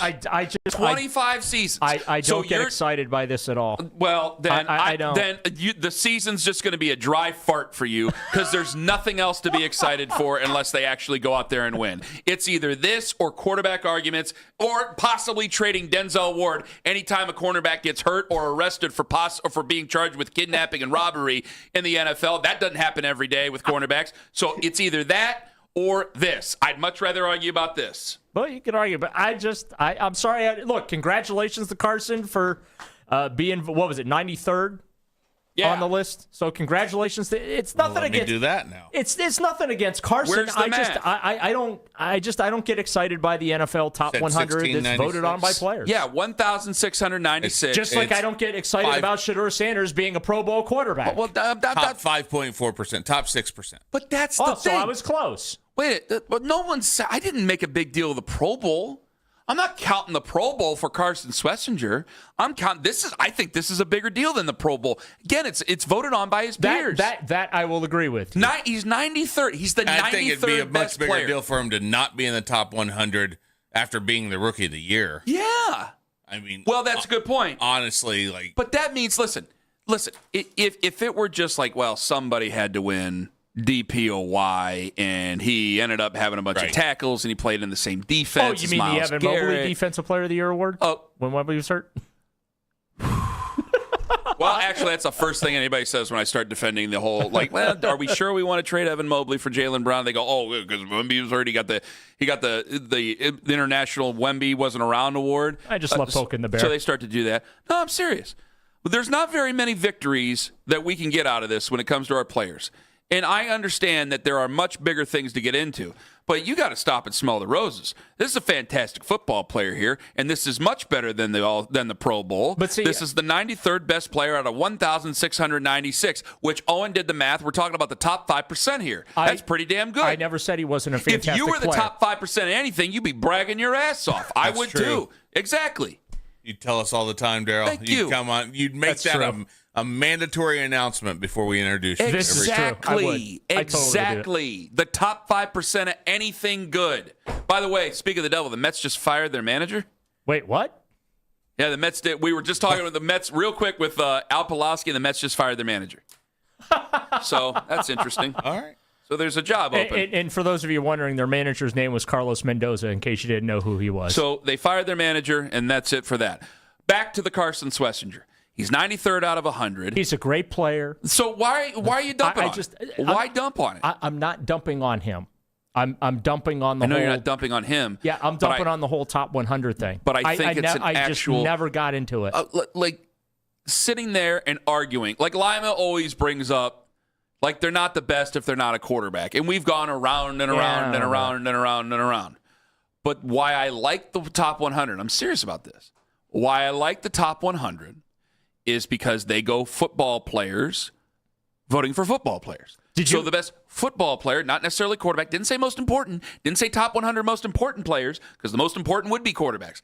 Best, top 100 best. And that he's voted as a rookie. Did you shoot confetti on Thursday or Wednesday when this news came out? Okay. No, I went, hey, that's nice. Did you shoot glad confetti he's number when 93. Jarvis Landry and Odell Beckham Jr. were ranked 61 and 59th for the Browns? Weren't they coming off 1,000-yard receiving seasons? Were they not coming off a 1,000-yard receiving season? Was that not, if I'm not mistaken, was 36. Was that or was that not the he's making my point for me, for the love of God. I mean, Daryl, have you ever argued sports, for the love of God? Think about it. That was Odell Beckham's, if I'm not mistaken, that was Odell Beckham's last 1,000-yard receiving season. Yes. That was his last. You just said Nick Chubb. You go out there and say anything bad about Nick Chubb in those streets, and it'll take 5 minutes for somebody to accost you physically. Amari Cooper This is was the easiest win I've had since John yesterday. What's the point, though, Daryl? Amari What's Cooper. the point? Well, I thought we're celebrating. What's this. the knock? I'm trying to celebrate all the Cleveland Browns that have we made the top celebrated 100. them at the time, too. Exactly. Thank you. What's the knock? What's the knock of it? This really feels personal between you does. and Carson. Yeah. No, I feel you got something weird. you want to tell us, Daryl? He's only been nice to everybody. I had an event with Carson. I think it's pretty amazing on a team that was as piss poor as they were last year. Thank you. To have a kid like that come out. Not only he went from like a nothing 3 years ago in football. He was a nothing. Walk on. He was a walk on. To being what was he? Second round pick. He was all Big Ten, right? I think so. Or was he all? They still Pac-12. I don't remember where they. I don't think they were. He was Big Ten. He was all Big Ten. They were Big Ten that year. And then he goes and he becomes Rookie of the Year. Enough that on this team that was not good, the rest of the league had no reason to even pay attention to him. Fired their coach. He's in the top 100. Drama falling out of their pockets. I'm looking forward to him setting records, and the Browns lose by 3 touchdowns. And who was he? That's just you are just the most miserable. You don't want him to be in the top 100 that we could think of here. Yeah, did you not want him to be in the top 100? No, would it be course I better? did. I guarantee you, if he wasn't in the top 100, you'd be going, "Yeah, you guys make a big deal about him. He wasn't even in the top 100." No, I'm not into the NFL top 100. Boy, you thing. old decrepit bastard. I mean, look at this: 156 tackles. He's 93rd overall. Again, you're mentioning great players that we all wish we still had in their prime. When you say all these names, Amari Cooper. Yeah, we celebrated Amari Cooper. Amari What's Cooper's crazy really good. is he's not in his prime. No, he's not. He's not even in his prime yet. So he's only going to go up the list. He's only going to go up the list. He's yet to arrive for him. He's only going to get better. But you're beating yourself right now. Dude. No, I don't get excited about the NFL Top 100 popularity contest. I just don't. But he is a great player, and I'm not sitting here saying that Carson Schweitzer is not a great player. He's a great kid. I'm going to lay in Huron Road. I want to thank other media members in Cleveland for listening. They agree with me about that. Okay, well, congratulations to you. And by the way, to this media member who's listening, that I will keep him anonymous. I've only mentioned that I did a Carson Schlesinger event once. That was today. That was it. One time. And he is a fine young man. I never said otherwise. Well, I mean, to you, he's just nothing. You're turning it into like, I'm not saying he's not a good player or he's not a good kid. I've not said any of that. But I've just said that the NFL Top 100 is bogus. But it's not. It's voted on by the players. Yeah, it's a popularity contest. There's plenty of guys who are some of the most popular guys in a locker room. Punters. Long snappers, right? I'm not lying. Yeah. Owen, I'm not lying. In there. Punters, long snappers, some of those popular guys in the locker room. Browns have had some great long snappers, punters, and kickers. They tend to leave the kickers by themselves. But the punters and long snappers are some of the most popular guys in any locker room, and they never make the top 100. Maybe one cracks it, depending. Not a long snapper. So this is a legitimate thing. These guys are proud, egotistical men. And if you are voted in the top 100 out of 1,696 players, I think it should be an honor that you get some sort of a plaque for or something like that. Yes, I do. Then it should be part of the Hall of Fame process then. Were you voted into the top 100? I hold it in higher regard. Absolutely. Because now Joel Bitonio is in the Hall of Fame. Bingo. And now we also get a point to this. Daryl, man, you were just killing your own argument here, because how long have we said that players probably should get some sort of a say in who gets into the Hall of Fame? Perfect example. Forget the Pro Bowls. Mark them off. It's just a big TV show as it is anyway. Put the NFL top 100. So at the end of it, Carson Schlesinger ends up going, and he's all-pro, first and second team 7 times, and he's top 100 NFL 8 times. The Browns hopefully find a quarterback, and he played in a Super Bowl, and then you go, hey, this is the guy that Matthews should have been. We put this guy in the Hall of Fame. You were going well until you said the Browns in the Super Bowl. How much regard do you hold the NFLPA surveys that they have at the end of the year? I take them with a grain of salt because you come on here every year after the Browns get trashed for it in their facilities and all that, and their coach and all that, and you make a big deal about it. This is the same exact thing. He's right. No, actually, I rail against it because I know. I'll go get the audio, Daryl. I'll see you later. I'm getting the audio now because you're wrong on that. Because you come on here and you poop on it on the team every time. You poop, Daryl, from that survey. 216-474-00. Every time when they trash the facility, I defend the Browns because the Browns spend millions of dollars on that facility out there. It's the never-ending construction project. I don't remember it that way. That I would imagine you do defend the facility because some of those things I'm like, because that's the only thing I can defend when it comes to the Browns is the facility. They spend a ton of money on that stuff. All right, can we put? Do you have that thing in front of you there? All right, go ahead, Dale. Bring our friend on here in Richmond Heights. Go ahead, Dale. Fanatics Fast Cash winner this week is Dale in Richmond Heights. Dale, what do you got? Good morning. Morning, Dale. Who's right and who's wrong? Am I right or is Daryl right, Dale? You're right, Ken. Thank you, Dale. You're a wonderful That's man. Why you're a winner, Dale. Enjoy your $100 on that prize, Dale. I'm going to put you back on hold. I think John got all your information. Yeah, John's got it all. Thank you so much, Dale. Well, then Dale can hang up anytime he wishes. Dale, or you he go away can, now. Well, he's a victory, and he said I was right, so he can listen on that line. Popularity contest for Dale, too. Yeah, that's true. You've won a lot of popularity. He was in the top 10 callers. I would say I'm champions posing on that, and I get the champions pose on something else.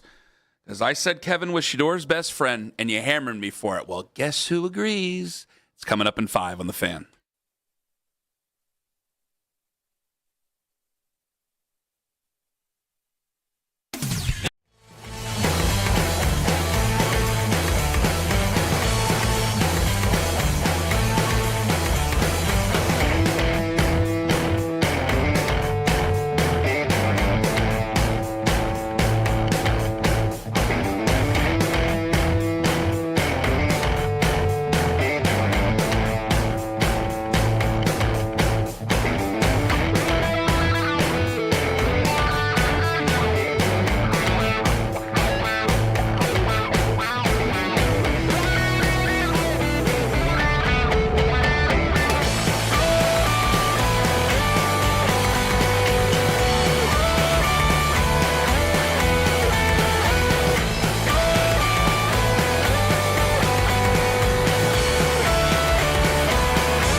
next level in European leagues. Their industrious midfield and clinical forward make the Samurai Blue a genuine dark horse.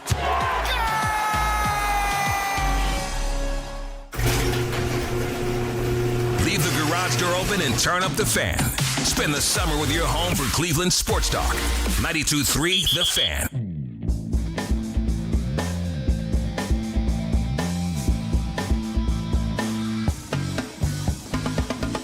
I'm going to get the Champions Post again here in a second. But Shams Charania, who was just on ESPN, he was asked what the Celtics want back in return for Jaylen Brown. Here is what Shams reported. Each day this week, the Boston Celtics have been actively engaged in trade conversations around Jaylen Brown with multiple interested teams. We know they went after Giannis. They offered Jaylen Brown and 2 unprotected first-round picks. They missed out on Giannis. He ends up in Miami. And so now they're left to really pick up the pieces, deal with the fallout. There's been some hard conversations. So where does this go from here? We know they tried to get Giannis, but what's the ask now? My understanding is in some cases the Celtics have asked teams for at least 4 first-round picks for Jaylen Brown. He's got 3 years left on his contract at a supermax clip. So where does that put him as far as his value? And if this is a Boston team that's been contending in the Eastern Conference and their potential ask for some teams is a package of picks and players, how have they reimagined this roster moving forward, their finances, their viability as a contender in the Eastern Conference? But I do think as of right now, time will tell which side will bring the urgency to this matter this offseason. That's a lot. Courtesy ESPN, that's a lot of choices. We don't have them. It just doesn't seem like you're going to be able to get Jaylen Brown then. Like this is moving to unrealistic then. Yeah, boy, you guys have said a lot of nasty things about Evan Mobley here over the last 48 hours. Not you. I was going to say, I haven't. I'm kidding. I didn't say anything nasty about Carson Schlesinger either. I don't think that. No, I didn't say you said he was nasty. But dumping on him. You just said he sucks and you hate him. I did not. But dumping on that he's 93rd on the top 100 list out of 1,696 players, I think is ridiculous. Where's Jaylen Brown in the NBA top Incorrect. 100? Actually, go get the Ringer top 100. Now, that's a less amount of players, but I bet Jaylen Brown's top 15, I'd be guessing. 4 first-rounders? That's a lot. I wonder if those first-rounders include, like, pick swaps. Because the Giannis trade, the Bucks were riding home about, but, like, those are pick swaps, too. There's going to be, yeah, that's true, but there's going to be less. Work with me on this. This is a working theory. Now that we have a second apron, and we're still in the infancy of the second apron, which is a hard cap and very difficult to make moves and do crazy stuff with when you're in the second apron, I think picks become more valuable. I think because of the money that's being spent on guys. Where's Jaylen Brown at? He's 14th. Hell yeah. Hell, I didn't even look at it. I guess top 15. There we go. But because I think picks become more valuable, you are going to have guys who are veterans making a lot of money, and if they're worth it fine, but I wonder if teams are going to want to go younger. So it's something I just ask questions because I can't put that theory together yet. I don't have a lot of confidence in it, but man, wanting 4 first-round picks, it does seem par for the course for the Boston Celtics. Yeah. Because they from Danny Ainge to Brad Stevens, they love their picks. I think I'm ready to do Champions Post. Because I said during the season, as things were unraveling with Kevin Stefanski in the month of December, I had said that Kevin Stefanski was Shedeur Sanders' best friend. And I got lit up for the whole weekend. I said it on a Friday because I'm an ass, and I didn't like doing it. And then I sat there and watched myself get cussed out all weekend. And then they fired Kevin Stefanski. And I said, I don't know if that's a great thing for Shedeur Sanders. And it seems that Nathan Zagura, who was on Ross Tucker's podcast, agrees with me. It is. And I thought Deshaun did a great job. He spoke with the media for the first time since he got injured, and rightfully so was asked about that very comment that you brought up about when Jimmy Haslam said that it was a swing and a miss. And he said, listen, Bryce Harper goes to the plate sometimes and he swings and misses and then he gets back up and he can hit a home run. And so that's what I'm trying to do. I don't think without the coaching change that this would maybe be possible. So I think Todd Monken comes in and he is as straight a shooter as there is. Everybody got a clean slate. And so I think that allowed for Deshaun Watson maybe to have this opportunity to play play quarterback for the Cleveland Browns again that might not have existed otherwise. Todd has been so successful with quarterbacks from a variety of backgrounds, with Jameis down in Tampa to Stetson Bennett at Georgia, where he wins 2 national championships, to Lamar Jackson. I mean, Stetson Bennett and Lamar Jackson could not be any more different as quarterbacks. Deshaun's worked really hard. He's in great shape. The ball's jumping off his hand. And I think that he is mentally in the best spot he's been since he's been in this organization. When you're right, you're right. I am not afraid to admit I'm wrong. I always will, if I believe I'm wrong. When you're right, you're right. You going to tell him what you're right about? That if Kevin Stefanski were still head coach, there is no question that Shedeur Sanders would be your number 1 quarterback, and this wouldn't be a conversation. Oh yeah, you're 100%. And that's right what about I tried to tell everybody. Deshaun was never a fit for Kevin, and I know Kevin at the time said, played the I want Deshaun, all that. Yeah. No, I don't think Kevin Stefanski ever wanted Deshaun Watson. You have a new coach, and because and I thought your best chance to still do the Shedeur thing, or to have not do the Shedeur thing, to have Shedeur not compete for the job that he was the starter, right, was to have, if you fired Kevin, was to have a 30-something head coach. You have a 60-year-old head coach. This is his one chance. Yep. And so when you have a 60-year-old head coach, they're naturally going to want to go to the veteran. Yep, they'll lean to the veteran every time. Naturally, you're going to want to do that. And I just kept bringing up, and I kept getting killed for it. There's a time that comes for everybody that's it.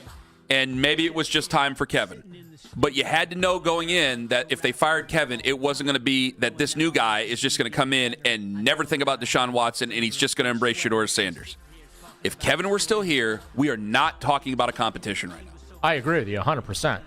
But if Kevin were here too, I think we'd be hearing more about Dylan Gabriel, unfortunately, as well. That's a good point as well. Ooh. Okay. Well, he's a fine young man, that Dylan Gabriel. Yes, he is. Just not a very good quarterback at all. At some point, he will get moved on from, and they will hopefully find a new place for him, and they will find a new place in their quarterback room. But it still stands. It's maybe not the reason to hold on to Kevin Stefanski. There'd be a malaise, but you just traded Myles Garrett. I think there's probably going to be a malaise anyway. Yep. When you're right, you're right. Daryl, thank you very much. Do it again soon. We will. We absolutely will. Owen, thank you. John, thank you. Jeff, thank you. I'm not going to thank myself. You guys have a wonderful... I think you should. You've done so many champions poses this morning, you should. Have a wonderful Tall Boy Friday, friends. Vodka, whiskey,